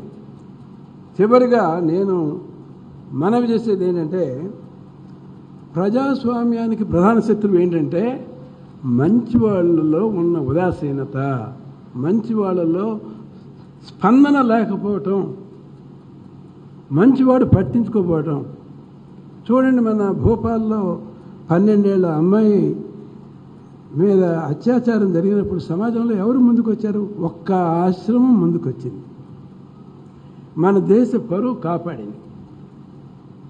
నేనేమంటున్నానంటే, మనం ఉన్నత స్థానంలో ఉన్నాం, సముచిత స్థానంలో ఉన్నాం, ప్రశ్నించే స్థితిలో ఉన్నాం. మనం ఎవరికి భయపడాల్సిన పని లేదు.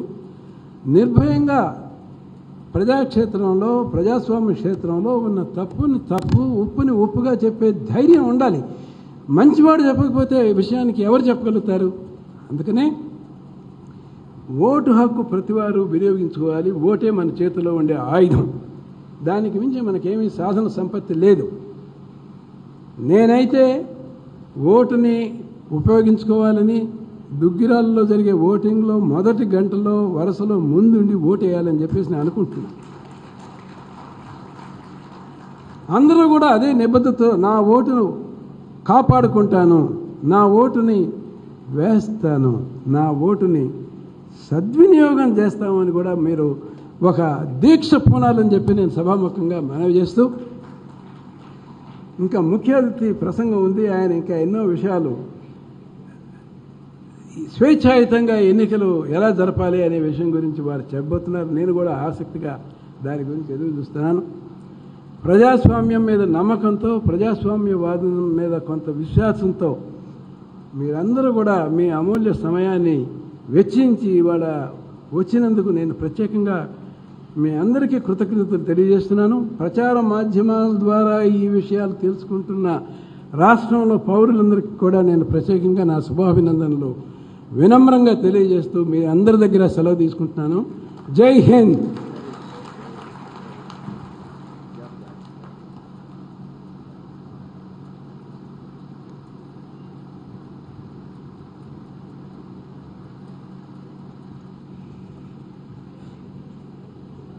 వ్యక్తికైనా వ్యవస్థకైనా సరే హక్కులు బాధ్యతలు ఉంటాయి. హక్కులు లేని బాధ్యత బానిసత్వం. మరొకసారి జాగ్రత్తగా వినండి. హక్కులు లేనటువంటి బాధ్యత బానిసత్వం,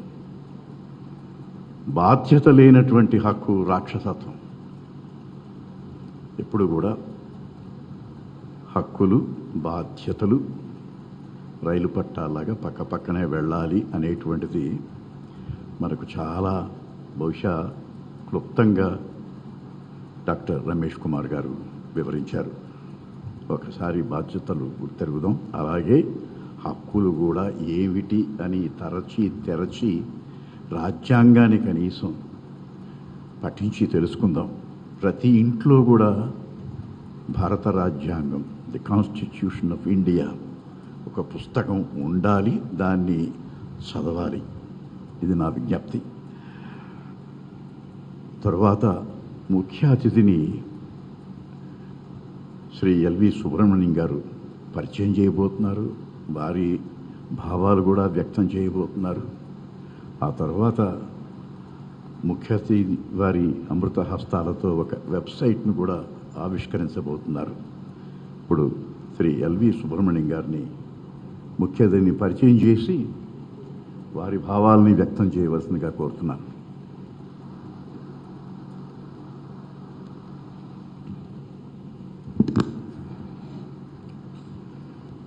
సభికులకు నమస్కారం. ఈనాటి సభకు అధ్యక్షత వహిస్తున్న మా సిటిజన్స్ ఫర్ డెమోక్రసీ అధ్యక్షులు పెద్దల భవానీ ప్రసాద్ గారు, ముఖ్య అతిథి పెద్దల సంపత్ గారు, సభకు సమన్వయకర్త చేస్తున్న పెద్దల దాస్ గారు, జంజాల్ శంకర్ గారు, అలాగే ఇంతవరకు ప్రసంగించిన మిత్రులు రమేష్ కుమార్ గారు, మా తోటి సభ్యులు, పెద్దలందరికీ నమస్కారం. నేను చెప్పే భావాలన్నీ తర్వాత ప్రకటిస్తాను కూర్చునే ముందు. ఈరోజు మనం ముఖ్య అతిథిగా ఈ ప్రాంతానికి ఆహ్వానించుకున్నది శ్రీ సంపత్ గారిని. సంపత్ గారు 1950 సంవత్సరం వెల్లూరులో జన్మించారు. 73 బ్యాచ్కి చెందిన ఐఏఎస్ అధికారి. వారు సమీప ప్రకాశం జిల్లా కలెక్టర్గా, చిత్తూరు జిల్లా కలెక్టర్గా, వ్యవసాయ శాఖలో అనేక పదవులు, అలాగే పవర్ డిపార్ట్మెంట్లో, ఫైనాన్స్ డిపార్ట్మెంట్లో, కేంద్ర ప్రభుత్వంలో ఫైనాన్స్ పవర్ మినిస్ట్రీలో, తర్వాత ఎలక్షన్ కమిషనర్గా, చీఫ్ ఎలక్షన్ కమిషనర్గా 2014 సంవత్సరంలో జరిగిన సార్వత్రిక ఎన్నికలకి చీఫ్ ఎలక్షన్ కమిషనర్గా వారు పనిచేసిన రోజుల్లో సుమారు 313 కోట్ల రూపాయలు దేశవ్యాప్తంగా తిరిగిన గస్తీ బృందాలు ఆ రోజుల్లో సీజ్ చేశాయి. అలాగే ఒక 1000 కోట్ల రూపాయల విలువ చేసే సారా ఆ రోజుల్లో ఆ ఎన్నికల్లో ప్రధానమైన వివిప్యాట్ అని ఏదైతే మనం ప్రయోగాన్ని నిర్వహించారు. తర్వాత నోటా నన్ ఆఫ్ ది అబవ్ అన్నది ఒక కేటగిరీ కింద ఇంట్రడ్యూస్ చేసింది కూడా సంపత్ గారే. అలాగే ఎన్ఆర్ఐస్కి ఓటింగ్ హక్కు గురించి కూడా ఆ రోజుల్లో వారు చాలా చొరవ తీసుకున్నారు. కాబట్టి ఇవాళ మనమందరం కూడా ఆశిస్తున్న ఈ సిటిజన్స్ ఫర్ డెమోక్రసీ ఈ బృందానికి ఒక చక్కని మార్గదర్శనం చేయడానికి మనం ఆహ్వానం చేసుకున్నాం సంపత్ గారిని. వారితో నేను కలిసి పనిచేసే అవకాశం నాకు కలిగింది. కోట్ల విజయభాస్కర్ రెడ్డి గారు ముఖ్యమంత్రిగా ఉన్నప్పుడు, నేను ప్లానింగ్ డిపార్ట్మెంట్లో జాయింట్ సెక్రటరీగా ఉన్నప్పుడు, ఆయన కమిషనర్ అగ్రికల్చర్గా ఉన్నప్పుడు ఆ రోజుల్లో right to employment guarantee scheme అని చెప్పి మహారాష్ట్రలో అమలు జరుగుతూ ఉండేది. దాన్ని మన రాష్ట్రంలో ఎలా అమలు చేయాలి, దానికి కావలసిన సూత్రాలు తయారు చేయడానికి ఒక బృందాన్ని ఏర్పాటు చేసింది ప్రభుత్వం. దానికి నేను ఒక సభ్యుడిగా ఉండేవాడిని. వారు మా అధ్యక్షులు.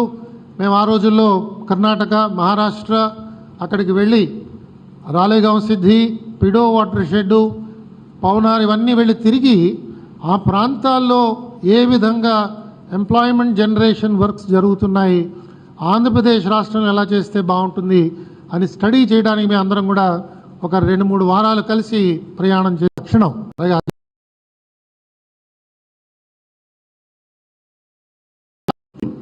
ఈ వెబ్సైట్ని వారు అన్నిటినీ చూస్తే మామూలుగా ఇట్లాంటి సభలో స్టేజ్ మీద వెయిట్ ఎక్కువ ఉంటుంది, ఆడియన్స్లో కొంచెం వెయిట్ తక్కువ ఉంటుంది. కానీ ఈరోజు నేను చూస్తున్నాను ఆడియన్స్ వెయిట్ చాలా ఎక్కువ ఉంది. మనం ఎట్లయినా బ్యాలెన్స్ చేసుకోవాలి దానిని. మీకు ఏ పరిస్థితిలో నేను ఎలక్షన్ కమిషనర్ ఒక అసైన్మెంట్లో చేరారని మీకు గుర్తించటం నా ఒక బాధ్యత. మీకు తెలిసి ఉంటుంది 2009 ఎలక్షన్, అప్పుడున్న ఎలక్షన్ కమిషన్, అప్పుడు గోపాలస్వామి గారు వారు చీఫ్ ఎలక్షన్ కమిషనర్, ఇంకా 2 ఎలక్షన్ కమిషనర్స్ ఉన్నారు. Election commissioner is 3-member body election commission. Election announce చేసి ఫస్ట్ ఫేజ్ ఎలక్షన్ కూడా ఏప్రిల్ 20th నాటికి ఫస్ట్ ఫేజ్ ఎలక్షన్ కూడా అయిపోయింది. ఆ రోజున గోపాలస్వామి గారు, బికాస్ ఈ కంప్లీటెడ్ 65 years, ఈ రిటైర్డ్. దానికి నెక్స్ట్ డే ఏప్రిల్ 21వ తారీఖు గవర్నమెంట్ అపాయింట్ చేసినందువల్ల నేను ఎలక్షన్ కమిషనర్గా చార్జ్ తీసుకున్నాను. Senior most election commissioner chief election కమిషనర్గా చార్జ్ తీసుకున్నారు. ఇందులో ఒక విశేషం ఏమిటంటే, ఇంత పెద్ద దేశంలో 80 crores 90 crores ఓటర్స్ ఉన్న దేశంలో మ్యాసివ్ ఎలక్షన్ ప్రోగ్రామ్ జరుగుతున్నప్పుడు ఒక చీఫ్ ఎలక్షన్ కమిషనర్ రిటైర్ అయ్యారు, ఇంకొక సిఈసి చార్జ్ తీసుకున్నారు, ఒక ఈసీ జాయిన్ చేశారు. ఇవి అన్నీ ఎంత స్మూత్గా జరిగిందంటే నేను ఇప్పుడు చెప్పే వరకు మీకు కూడా దీన్ని ఆలోచించి ఉండరు. Nobody new. That is the strength of our system. That is our democracy. Internationally ఆ పీరియడ్లో ప్రతి సంవత్సరం మన ఎలక్షన్ చేసేటప్పుడు సమ్ ఇంటర్నేషనల్ వాళ్ళ అబ్జర్వర్స్ అని కాదు, they are just people who come to witness our election. Among third world కంట్రీస్లో అబ్జర్వర్స్, ఇంటర్నేషనల్ అబ్జర్వర్స్ లేని ఎలక్షన్ చేసే ఒకే కంట్రీ ఇండియా. మిగతా కంట్రీస్లో ఎవరో యుఎన్ అబ్జర్వర్స్ పోతాడు, అబ్జర్వర్స్ అని పోతాడు, ఇంకెవరైనా పోతాడు. కానీ మన దేశంలో మాత్రం we made it clear from the very beginning, we can send observers to other countries. వేరే కంట్రీస్ నుంచి మాకు అబ్జర్వర్స్ అవసరం లేదు, మన ఎలక్షన్స్ మేమే మేనేజ్ చేసుకుంటాము అని చేసేది. ఇంతవరకు సక్సెస్ఫుల్గా without any foreign observers we have been conducting elections. మన దేశంలో as you all know we are a subcontinent. We are not really one country. We are 30 countries within one country. మనకున్న అడ్వాంటేజ్ సివిల్ సర్వీస్. ఒక్కొక్క స్టేట్లో ఉన్న సీనియర్ ఆఫీసర్స్ని we send them as observers to another state. That is actually international observers who come, వాళ్ళ calibre కానీ status కానీ మన అబ్జర్వర్స్కి ఈక్వల్గా కూడా ఉండదు. అంతకంటే all our observers they are all of the rank of secretaries to state government or joint secretaries to government of India. 2014 election, which was conducted with me as the Chief Election Commissioner, we have appointed 2,000 observers in our state to supervise the elections. 2,000. That virtually means 2,000 mini election commissioners to supervise the election in every constituency.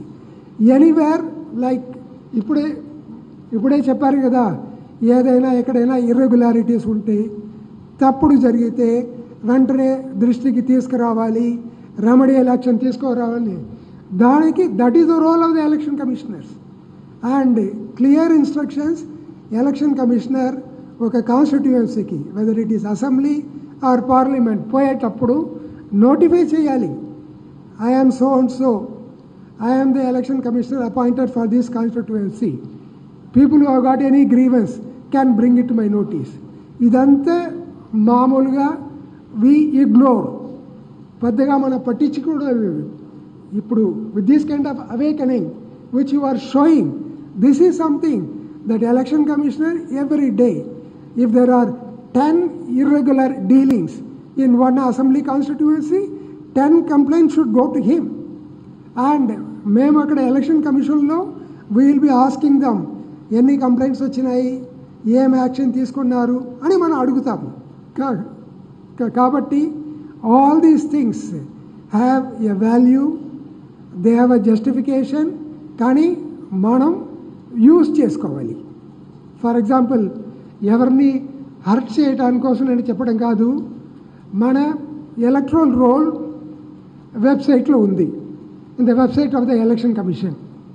Every time summary revision అని చేసేటప్పుడు చెప్తారు, మీ పేరు ఉందా అని చూసుకోండి, లేకపోతే మళ్ళీ ఏదైనా పొరపాటున కూడా నేమ్ ఎవరైనా డిలీట్ చేసి ఉండవచ్చు, లేకపోతే కావాలని ఎవరైనా డిలీట్ చేసి ఉండవచ్చు, చూసుకోండి అని. మీకే తెలిసి ఉంటుంది ఎంతమంది అట్లాంటి అనౌన్స్మెంట్ వచ్చినప్పుడు. All of us must be having computers with us, iPad we will be having with us. How many of us have ever cared to open that website, see our name? ఎంతమంది చూసి ఉంటాము, మీకే తెలుసు, నేను అడగక్కర్లేదు. But the important thing is system is there, enough provision is there in the system to set right things, but it is our duty to follow it up. Mainga, I don't want to get into some kind of a lecture in this, because all of you are practical people. Field lo you have seen as much as we have seen. Mainga, mana desham India is considered to be one of the strong electoral democracies. There are so many, democracies. But electoral democracy means name itself is obvious. We are a democracy. We are a democracy by virtue of strong and flawless elections. This is accepted world over as of today. అందులో 4 main criteria ఉన్నాయి. ఒకటి universal franchise. As has been pointed out by some of my colleagues before, from day one, ఏ రోజు మనం రిపబ్లిక్గా డెమోక్రసీగా start చేశామో ఆ రోజు నుంచే we had introduced universal franchise. All at the time 21 years, తర్వాత 18 years, all those who are with that age qualification, citizens of the country, they are eligible to be voters. There are many countries. I have visited Yemen once when I was in the election commission. Yemen lo, they had difficulty even in finalizing the first electoral roll. They could not do that. So before that, the whole constitution broke down, country went into some kind of a chaos. Compare that with countries like ours, how we did at that time, the two coming out of British rule, and earlier, just now, the president was telling who was eligible to vote under 1935, that act, only those who are paying land revenue. That kind of very limited, restricted democracy we had before. Andhra nunchi, overnight, whatever was done in Western countries like Britain, USA, after hundreds of years, day one, women were empowered to vote. Day one, literate, at the time, 1947, 1950, our literacy rate was only 17%. With that kind of a situation, people world over, they not only thought, they wished that this will be a democratic disaster. These people will not be able to run the show with this kind of illiterate, ignorant masses. But the way we conducted the first election, the first chief election commissioner, his name is Sukumar Sen. The way he did that, soon after that, there was another country, Sudan, where they requested him to go to their country to conduct the election. That is the kind of reputation we established even in the first election. You may all think that some election commissioners or some chief election commissioners have done superhuman work, etc., etc. No doubt some people have done sterling work, but there are many whose names you might not have even heard. They have done splendid work in conduct of elections. Emergency, you know what was emergency, what the country was passing through. Soon after emergency was lifted, one general election was conducted. So how many of you know the name of the CEC who conducted that election? He is one Swaminathan. I don't think we ever heard of his name, nothing. But imagine, for about 2 years, the country was under somewhat like a dark period.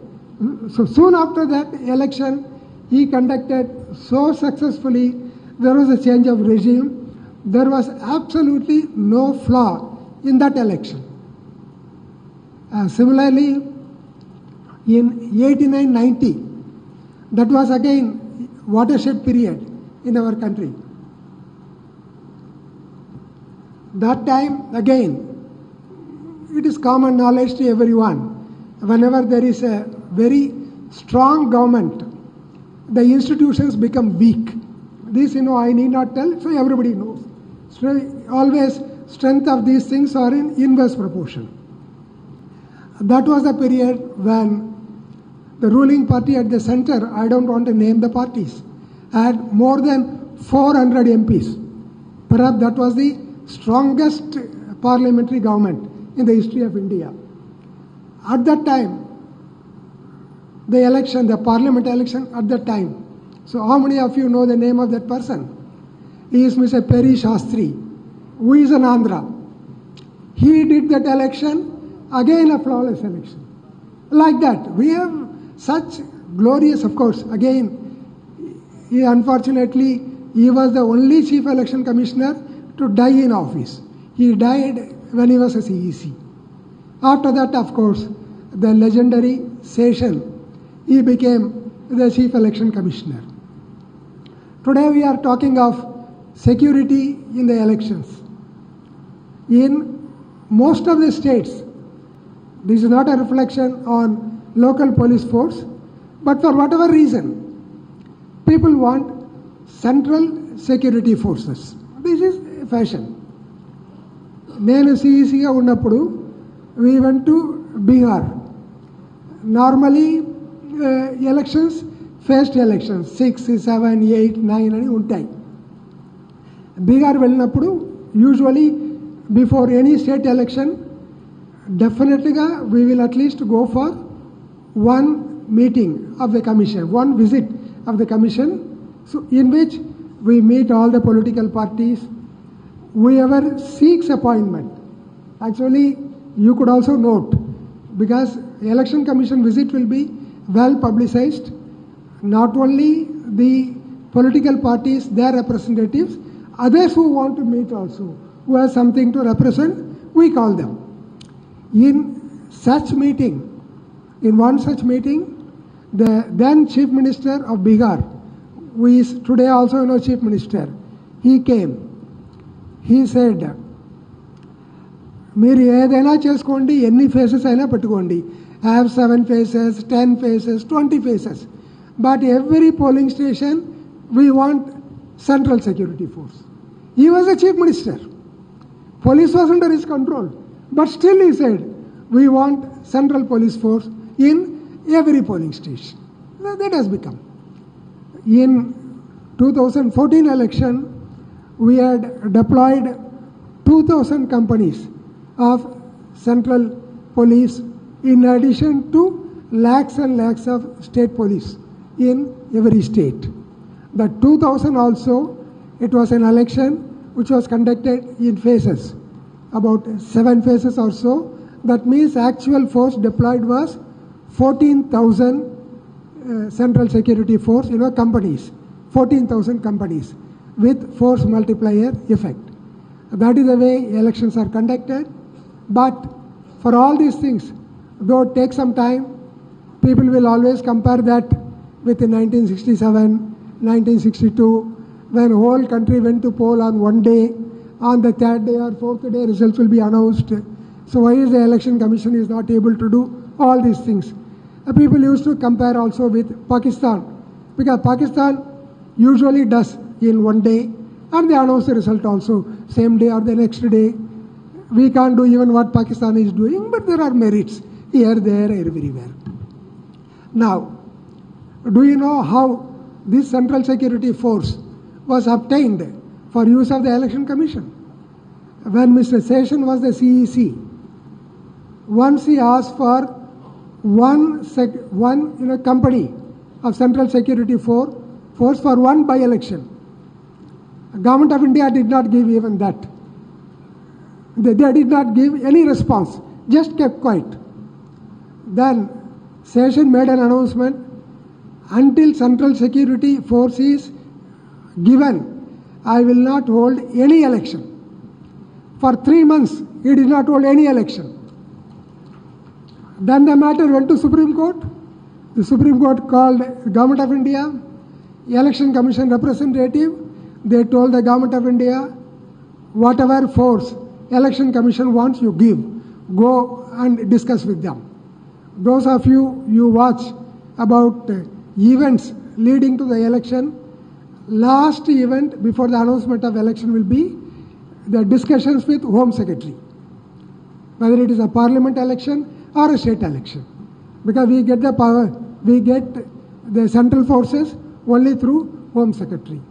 If you see in the papers, the Home Secretary has met Election Commission In the next 3 or 4 days, you can expect announcement about the elections.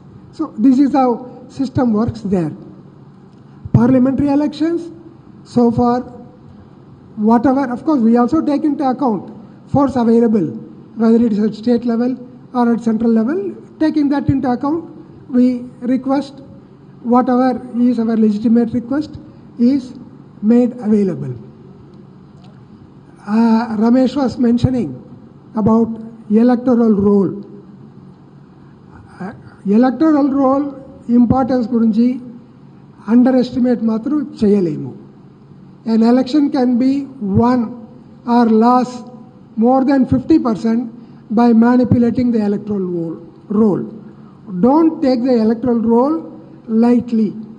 Electoral roll is one of the very serious elements in the conduct of the election.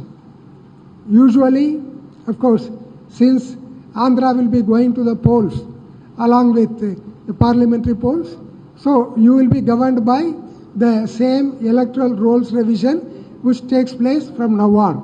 In the month of October, they will be, this is the month, by the middle of October or so, draft rolls will be published, there will be a program, and then rolls will be finalized. This time, if you are not vigilant, eligible persons may not get enrolled. Some of the people whose names are there, they can be inadvertently got deleted also. This exercise is very important. You should not allow your democratic rights to be taken away by unscrupulous scheming elements. అది జాగ్రత్తగా చూసుకోవాలి ఆ పీరియడ్లో. Everything is available on the website. You can check up, and objections ఎవరైనా పెడితే objection will also be exhibited on the website. What more do you want? If you keep looking at the website carefully during that period, you will know whether anybody has objected to your presence in the roll. Or when you apply for it, names applied will come on the website. After some definite period, they will say it is included, not included. Always invariably you give your phone number.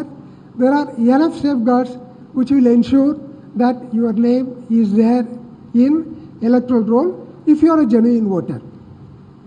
In fact, I used to see earlier, after every election, our media friends are here. They would always be going to some polling station. In front of the polling station, somebody will come. పోయిన ఎలక్షన్లో vote చేశాను, ఈసారి నామ్ లేదు, నా పేరు లేదు, vote చేయలేదు. Like that, people will be telling those things. This is a standard complaint. At least about 10% of the media coverage in every election will be grievance of the people who do not find their names in the rolls. They go to polling station, they will be voicing their grievance outside the polling station. For 2014 election, we did one thing. We announced election schedule on April 5th, which was a Wednesday. April 9th of 2014 was a Sunday. We said, because this complaint takes place every time, we said on that day, there were 9.14 lakh polling stations in the country. We said in every polling station, booth level officer, he is in charge of the electoral roll. Booth level officer will be sitting with electoral roll for that polling station area. The people can go there on that day, verify if their name is there in the list or not. If not, Form 6 etc. will be available with him. All that they have to take is some address proof, take one passport size photo, give it to him, fill the form, give it then and there and come back. In that one day, April 10th of 2014, 80.20 lakh people, they availed of that opportunity. They filed applications in one day. But our unfortunate thing is, after I left the commission, it was not followed in subsequent elections. It is not even publicized by the commission. This is something which, with no great cost, the people could have done. No, in fact, no, this is not to boast about our work I am telling. the percentage of poll registered in 2014 election was 66.4%, as against 58% in the previous election, to 2009 election. I was also associated with that because I joined during that election. But in one election, jumped from 58 to 66.4%. You might ask, what has happened? So one is this kind of proactive steps with regard to the electoral rolls. Another thing which we did for the whole country, except for some extremist affected areas, etc., since these elections were held in summer months, April, May, we said polling time in the entire country will be from 7 a.m. to 6 p.m. 11 hours. Under the law, minimum required is only 8 hours. 11 hours in the whole country. You will be surprised. During the election, I don't want to name the political parties. Some political parties came and complained to us. How can you unilaterally announce these things? These things should have been decided in political parties' meetings. How can election? I said, to do a good things, that we need not consult you. So we have done. Anyhow, they didn't make an issue. Another thing we did was, the political parties, even now, they issue the voter ID slip. Because many of the people, they do not know their roll number, they do not know where their polling station is. Even in the same building, if it is a higher elementary school, there will be 4 wings. Which wing that you do not know. Go and stand in the queue for 1 hour. After that, somebody tells you have to go to that room or that wing, like that. So, political parties give that thing.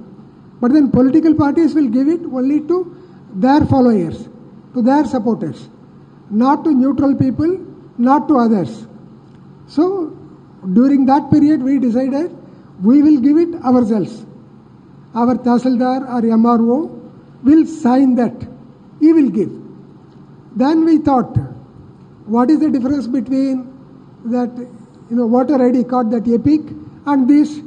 The voter ID card is issued by also one ERO only. This also issued by a ERO. Photo is there. In any case, in the polling station, the representatives of candidates will be there. So we said in that election, again this was not followed up subsequent elections. In that election we said, even if you don't have that EPIC, it's called a voter ID card, if you have got this voter ID slip given by Tahsildar containing your photo, you can go and vote. This was substitute because we thought in many cases, particularly the poor people, they do not have adequate mechanism to preserve their ID card, etc. They might have lost at the last minute if somebody wants to get it. Even we lose at times that we are not able to locate the card which we are having. So people will have suffering. We did that. These are all some of the measures, apart from security, which resulted in highest ever polling until that point of time. But certainly every year polling percentage will be more and more. Another thing which I have to share with you, usually you would have only those who are following the election. Meru general observers and revenue observers, that is people from income tax, the expenditure observers. Only these people will be known to people. For the first time, to increase voter awareness, to increase voting participation, we introduce the information observers, that is awareness advisors, people from Indian Information Service. These are the people who are manning the All India Radio, Doordarshan, various other such information outfits of the government. There is a classroom service for that. We drafted them, we deployed them in districts where polling percentages were low. They used to go, they used to have meetings, we used to spend a lot of money on putting up banners and all. So much so, when I went to one state, asked the political parties during the meeting whether they have any problems in getting the place for exhibiting banners and all. They said, sir, our only problem is your information advisors. These people have taken most of those things. Now we don't have space. Then we told them to make some provision for them to have their own thing. So like that, whatever we want to do, there is enough in the system. So far at least I would say, whichever is the government, nobody says no for election budget. Whatever money required by election commission or by your chief election officer, chief electoral officer, whoever, whatever funds required. In fact, old petrol bills, etc., for so many years, they will be cleared in election budget. That is how, we all used to get as collectors and do that.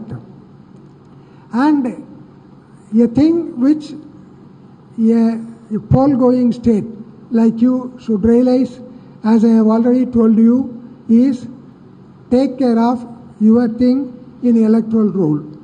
Second, when election commission team visits, if you find any blatant gaps, failures on the part of local administration, you should feel free to bring to the notice of election commission, apart from whatever normal channels to which you give your things. Because during the election period, the election commission has unlimited powers. If any officer is deliberately not doing things or doing wrong things, I am not saying you should lodge frivolous complaints, but where you have a genuine case, you must bring it to the notice of election commission, and any number of cases where there are complaints, election commission has removed officer complaint against and put somebody else. All of you might know, in elections, during elections, all the people, including the police officers, who are connected with conduct of the election, they are under the administrative control of election commission. If election commission feels that somebody is not discharging his duties properly, commission has a right to order transfer of that officer. Putting another officer also is not sweet will and pleasure of the state government. They will have to send a panel to election commission. We will make our own inquiries. Usually CEO, chief electoral officer, is the representative of election commission. Election commission will have utmost faith in the CEO. We will make inquiries about people who are posted or people who are proposed. There are any number of cases where we have rejected one panel, asked them to send another panel. Don't think that this is only at the district officer level or at lower level. In some states, we have asked for the replacement of the chief secretary. We have asked for the replacement of the DGP where there are complaints. In one state, in Karnataka, I remember, All India Services officers, they moved the administrative tribunal, saying under their service rules, they are guaranteed some tenures that cannot be violated by election commission. So the administrative tribunal, they stayed our transfers. We went to the High Court. Very next day, High Court said, election commissioners, election commission's powers, they cannot be restricted in the name of the tenure rules or tenure entitlements of the officers. It's always open to the state government to bring back the officers to the same place.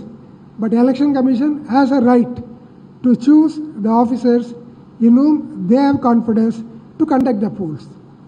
I am not saying all these things for you to make frivolous complaints. No. Where there are genuine cases, you shall not feel frustrated. You can certainly use all that is available in the system in the interest of free and fair elections. So these are some of the things I thought I will share with you. I do not know if any of you would like me to highlight any particular aspect. I am ready to do. Yeah, please. No, can you come a little closer so that I can hear you better?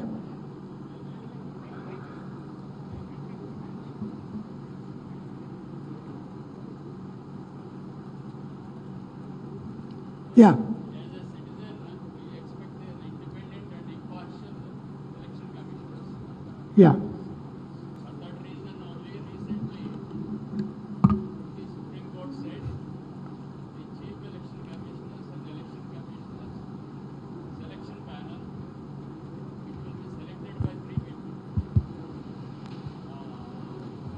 The committee, yeah. Opposition leader and Chief Justice of India. But all of a sudden, the government of India, the legislature, reversed the process, in which I don't have any, I have some reservations. Yeah. Acha, you want me to respond? Yes, sir. Okay. Second point is, in the previous elections, the government of India spent about 15,000 crores on VPAT machines. On? VPAT machines. By introducing VPAT machines VPAT. Yeah. along with the EVMs, Right. there was a massive apprehension in the minds of the people that EVMs can be tampered or can be regulated. That can be checked by a citizen only. The person who voted himself, if his printout is shown to him, whether it is correct or not, but it is restricted to only 5% VPATs, saying that the result will take months together. Correct. But we want correct result. That is the reason why the Election Commission has introduced VPATs. But the expenditure has become infructuous, and we are not getting actual result. Okay. I will take your second question first. In fact, there was so much litigation even on the EVM before VVPATs were introduced, even with EVM. A number of state high courts and government and in Supreme Court also, cases went before them. ఎందులో ఏ ఒక లిటిగేషన్లో కూడా people were not able to convince the court that EVMs were manipulated. చెప్తున్నాను మీకు, EVMs manipulation అని ఇంతవరకు no one was able to demonstrate or prove to the satisfaction of any court. అయినా కూడా when VVPAT, people started telling, apart from that machine where you press the button, you hear only the sound and the light, అది ఏదైనా కాంక్రీట్గా ఒక పేపర్లో చూస్తే బాగుంటుంది అని అడిగినప్పుడు, when the matter went before the Supreme Court, Election Commission was also a party. I was also the CEC at that time. We said that we have no objection. We can do that. Election Commission said, you introduce that in a phased manner. That's why, as already told by LV, in 2014 Parliament election, it was introduced only in 8 parliamentary constituencies on a trial basis. And again, what should be the number of VVPAT slips to be counted to validate the result? That is an issue, that has been an issue, that will continue to be an issue. Andulo kuda, when there was dispute, matter went before the Supreme Court again. See, here what is involved is sampling size, because okay. So the Supreme Court, they consulted the National Statistical Institute at Calcutta. They made some exercise and they said, this is the prescription they gave, this is the number of slips that should be counted before the result is announced. That's what they have been following. So far, what has been done by Election Commission is according to orders of the Supreme Court. but the issue is not settled. Still there are grievances. There are some people, like as you said, will go to the other extreme, saying you count all the slips. There are some people who will say, why don't you give a copy of the slip in his hands? He will see that and then he will put it in the box. We know that these are all lead to irregularities. Slip wal tagare iste, he may not put it in the box and he will go out, show it to somebody, collect some money, next person will come, put it in the box. Like that, some cycle will start. We have seen this kind of things happening with ballot papers earlier. So we were not in favor of it. This was also asked once before the Supreme Court. But regarding counting more VVPAT slips, it is not an easy thing. Perhaps you might not have felt VVPAT slip in your hand. It is something like the supermarket bill, that kind of a slip. You cannot really bundle it. If you keep it in a bunch in a room and put on the fan, all slips will disappear. Very, very difficult to count. If you have to count all the VVPAT slips, you can as well go back to the old ballot papers. Instead of doing all these things, these are all the things. But the basic thing which we must understand is nothing wrong with our EVMs, nothing wrong with our VVPATs.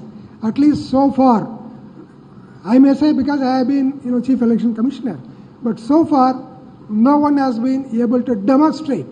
People have only suspicion, but otherwise never. Then coming to the other point about the selection committee for election commissioners, you have to view it like this. The matter was before the Supreme Court. Supreme Court asked, it was before a constitution bench of Supreme Court, a 5-member bench. They asked the government at that time, are you prepared to constitute selection committee under the law? The government was dragging their feet. They wait, and in the meantime, they appointed, one more election commissioner almost post 8.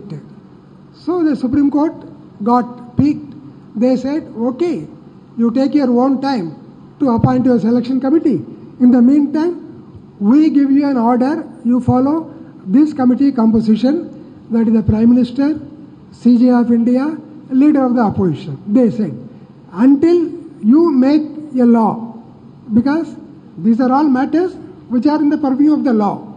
Government can always make a law. They said, you can make a law. Accordingly, the government have made the draft bill, which was to be introduced in the last parliament election. It was not done. We don't know when they will do it. But the thing is, it is within the legislative competence of the government.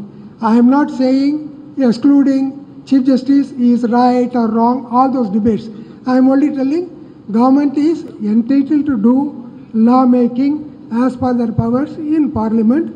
If they are going to do it, it is for the aggrieved people to take it up suitably. Beyond that, I don't think. And in any case, having a selection committee of at least these three is better than the present selection where there is no selection committee. Government is appointing election commissioners totally on their own. This will be still one stage better. Whether it is good enough to meet the expectations or not, one cannot say at this stage. I think. Sir, Sampath Garu. Yes. Sir. Please. Just small doubt. Yeah. ముందుగా మీకు ధన్యవాదాలు. చాలా వివరంగా election commission అట్లాగే మీరు election కమిషనర్గా మీరు తీసుకున్న నిర్ణయాలు వాటిల్లో చాలా ఇప్పటికి కూడా భవిష్యత్తులో కూడా అనుసరించవలసినటువంటి విషయాలన్నీ చెప్పారు. ధన్యవాదాలు. ఒక్క డౌట్ క్లారిఫై చేయండి సార్ ప్లీజ్.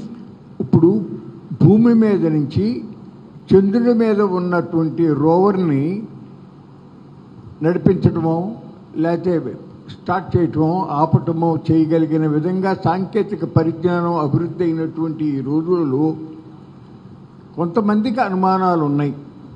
మీరు చెప్పారు ఈవీఎంల్లో అనుమానించవలసిందేమీ లేదని చెప్పారు, నిజం. అయితే అదే సమయంలో న్యాయం జరగాలి, న్యాయం చేసినట్టు కనిపించాలి అని కూడా మనకు ఉన్నది.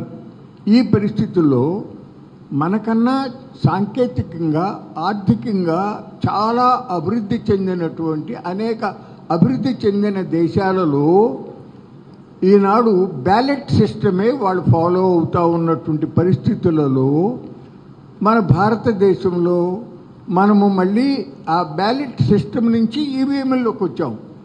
ఇప్పుడు ఈవీఎంలో కూడా to some extent cost effective కొంతవరకు, కానీ ఆ మెషిన్స్ మళ్ళీ రీప్లేస్ చేయటము దాని అంతటినీ చూసుకున్నప్పుడు బ్యాలెట్ సిస్టంలో how much it will cost in the long run and how much it may cost with EVMs in place, అటువంటి పరిశీలన కూడా జరిగినదా?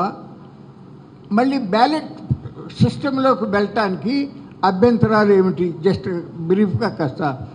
I'm sorry, I'm giving the trouble and taking some time. ఇది చాలామంది మనసులో ఉన్నటువంటి అనుమానం, అందుకని అడిగాను. You are a very seasoned legislator. Even before we got into election field, you have been directly in the election. But I have to remind you, sir, we have seen even a district collector, the kind of instances of booth capturing, stuffing of the ballots, which was taking place in large scale. Maybe a state like ours, maybe less, only in some parts. Whereas several states, this was the order of the day, or this was the disorder of the day. It's only because of that, Parliament, because all these things were made by amendment to the laws. Amendment to the laws were approved by the Parliament. One. Second, even like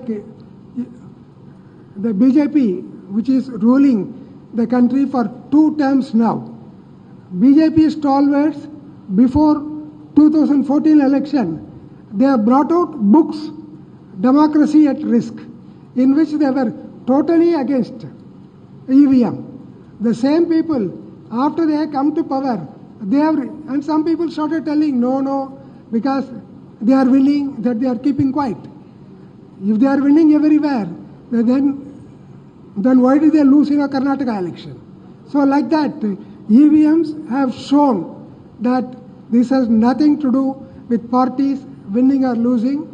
It is, and again, like for example, a state like Singapore, which is definitely a more advanced state than ours, but they stick to the ballot papers. But a state like Brazil, which is comparable country to ours, Brazil, not only they are sticking to the EVM, even when their parliament passed a legislation saying go for VVPAT, they said no, we have faith in the EVM, we will not even waste our time going for VVPAT and counting them, because counting the VVPAT is a problem. Like this, all these are there, but then several countries have got a mix of those things. But then when it comes to this election, voting, etc., people are very shy, they are very apprehensive, nobody wants to take. But then kind of problems we have, like booth capturing, intimidation, etc., they are not there in the Western countries. It is not there in Europe. It is not there in America. So for them it is not a problem. So you have to give the medicine only where there is a disease. So we are doing it here. That is the reason. Yeah. That's it. Okay then. So thank you. ఈ ప్రాంగణంలో ఉన్నటువంటి అందరూ చివరి వరకు ఉండి మనందరం కలిసి మన గొంతు కలిపి జనగణమన జాతీయ గీతాన్ని ఆలాపించి అప్పుడు మనం ఇక్కడి నుంచి నిష్క్రమిద్దాం. అది నా మనవి. ఇక ప్రశ్నలు, ఇది ప్రారంభోత్సవ సభ కాబట్టి దయచేసి ఇక్కడ అంతే, ఎందుకంటే మరొకసారి ఆ ప్రశ్నలు సమాధానాలు అన్నీ మనం తప్పకుండా పెట్టుకుందాం. మలిపలుకులు, అధ్యక్షుని మలిపలుకులు ఒక 2 నిమిషాలు వారు మలిపలుకులు మనకి తెలియజేస్తారు. అధ్యక్షుడు వారు రండి, దయచేయండి.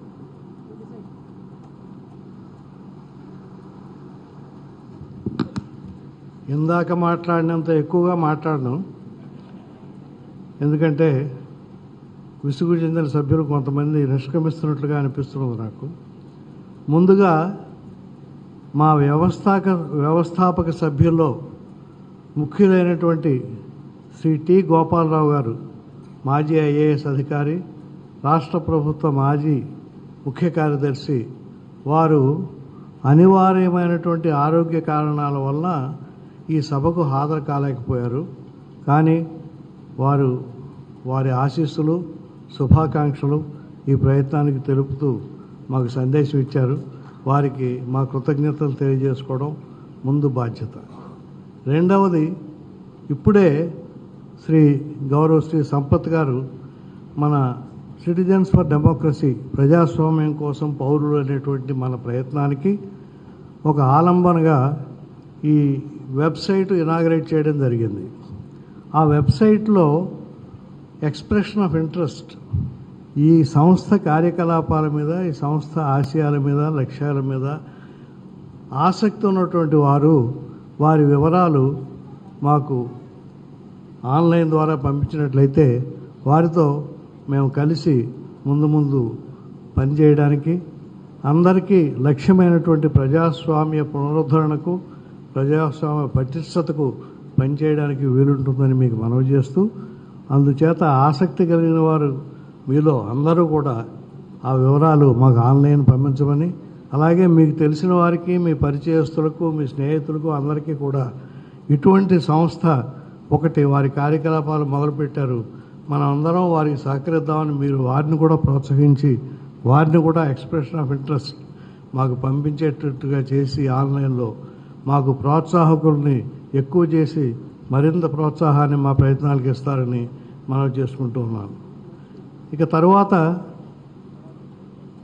ఎంఎస్ స్వామినాథన్ గారిని ఇప్పుడు ఎందుకు గుర్తు చేస్తున్నానంటే, గత 2-3 రోజుల క్రితమే వారు పరంపదించారు. ఒక్క వ్యక్తి భారతదేశం ఆహార సంక్షోభంలో చిక్కుకోకుండా కాపాడినటువంటి వ్యక్తి, ఒక్క సైంటిస్ట్, ఒక్క శాస్త్రవేత్త.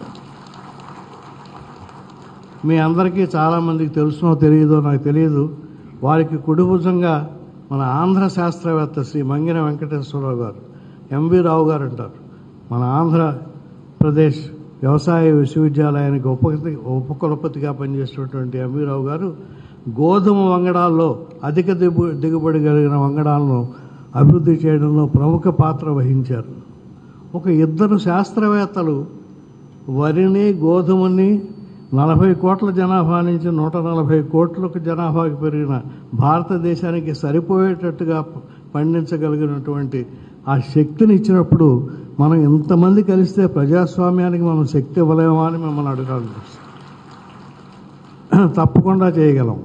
సోదరులు ఎల్వి సుబ్రహ్మణ్యం గారు సినిమా పాటలు పాడాక నాకు కూడా కొన్ని పాటలు గుర్తుకొచ్చాయి. అయితే పాడను, నా గొంతు మంచిది కాదు. ఎవరో వస్తారని, ఏదో చేస్తారని ఎదురు చూడకమా అనేటువంటి పాట మీరు వినే ఉంటారు.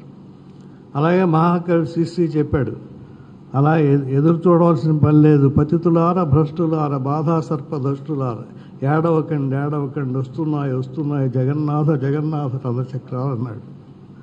జగన్నాథ రథచక్రాలను ఆదర్శంగా తీసుకునే మా ఈ ప్రజాస్వామ్యంలో ఆసక్తి ఉన్న పౌరుల సంస్థకు ఒక చక్రాకారంలో మేము ఈ సింబల్, ఈ గుర్తును తయారు చేయడం జరిగింది. ప్రజలే చక్రాకారంగా ఏర్పడి, ప్రజలే సుదర్శన చక్రంగా ఏర్పడి, శత్రు దుర్భేద్యంగా ఆ చక్రం ముందుకు వెళ్ళినప్పుడు ఈ మోసాలు, దోషాలు, ఈ కార్పణ్యాలు, కొట్లాటలు ఇవన్నీ ఉండకూడని, ఉండలేని సమాజాన్ని మనం తయారు చేసుకోగలుగుతాం అనేటువంటి విశ్వాసం నాకు ఉన్నది.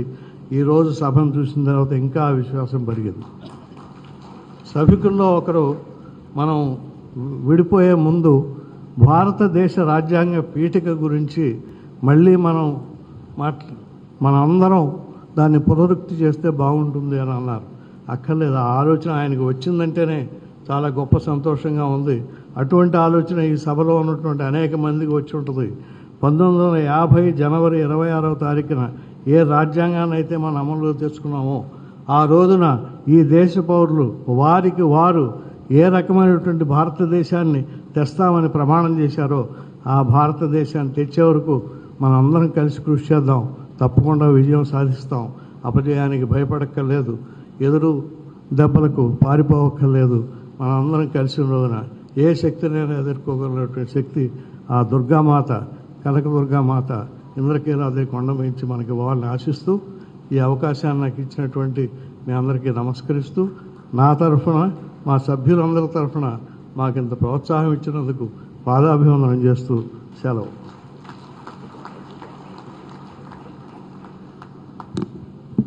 ఉప కార్యదర్శి శ్రీ లక్ష్మణారెడ్డి గారు వందన సమర్పణ చేసే ముందు మన ముఖ్య అతిథికి ఒక చిన్న చిరు సత్కారం గౌరవప్రదంగా మీ అందరి తరఫున చిరు సత్కారాన్ని అందించవలసిందిగా అధ్యక్షుల వారిని, కార్యదర్శిని, ఇక్కడ వేదిక మీద ఉన్నటువంటి అందరినీ కూడా కోరుతున్నాను.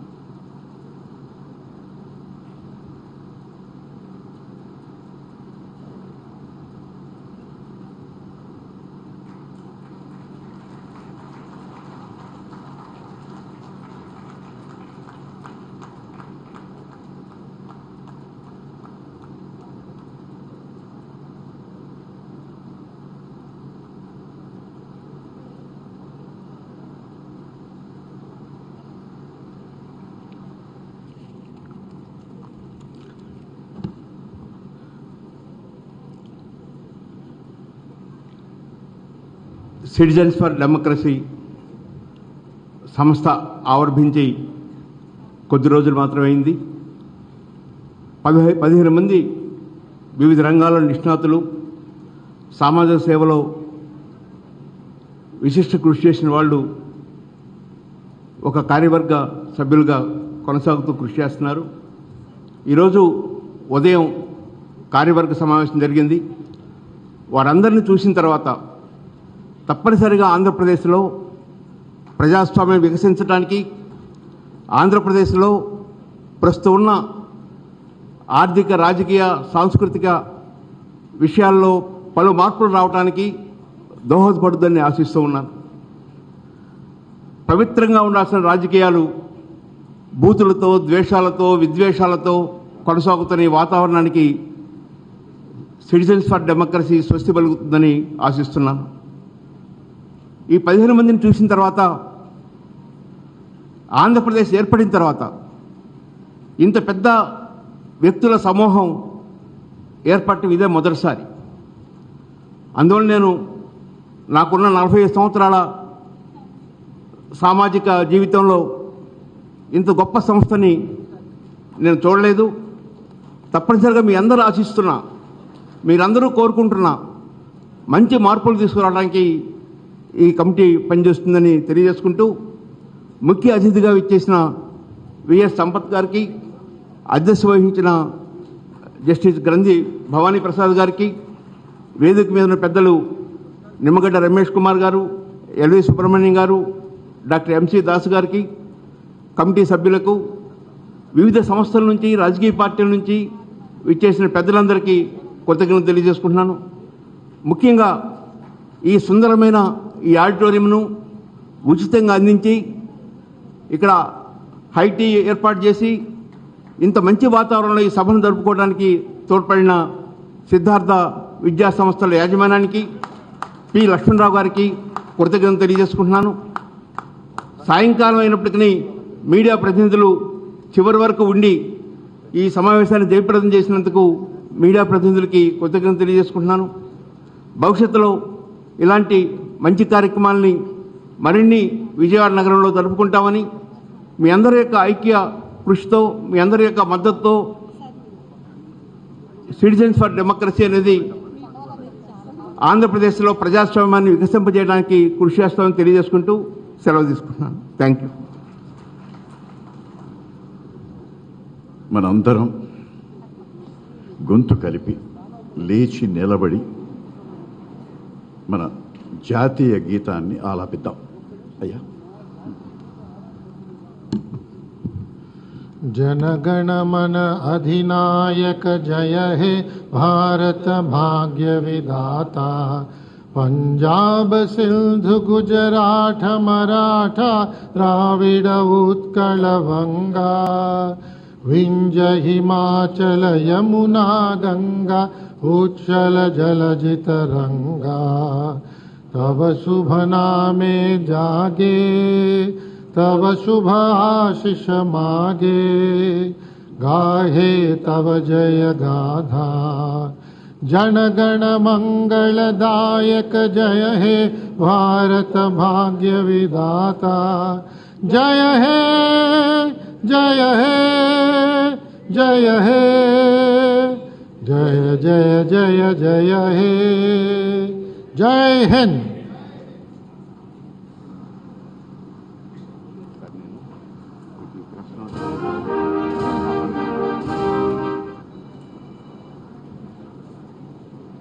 ఎందరో మహానుభావులందరికీ వందనాలు. సభ జయప్రయత్నం చేసినందుకు మీ అందరికీ కూడా నమస్కారం.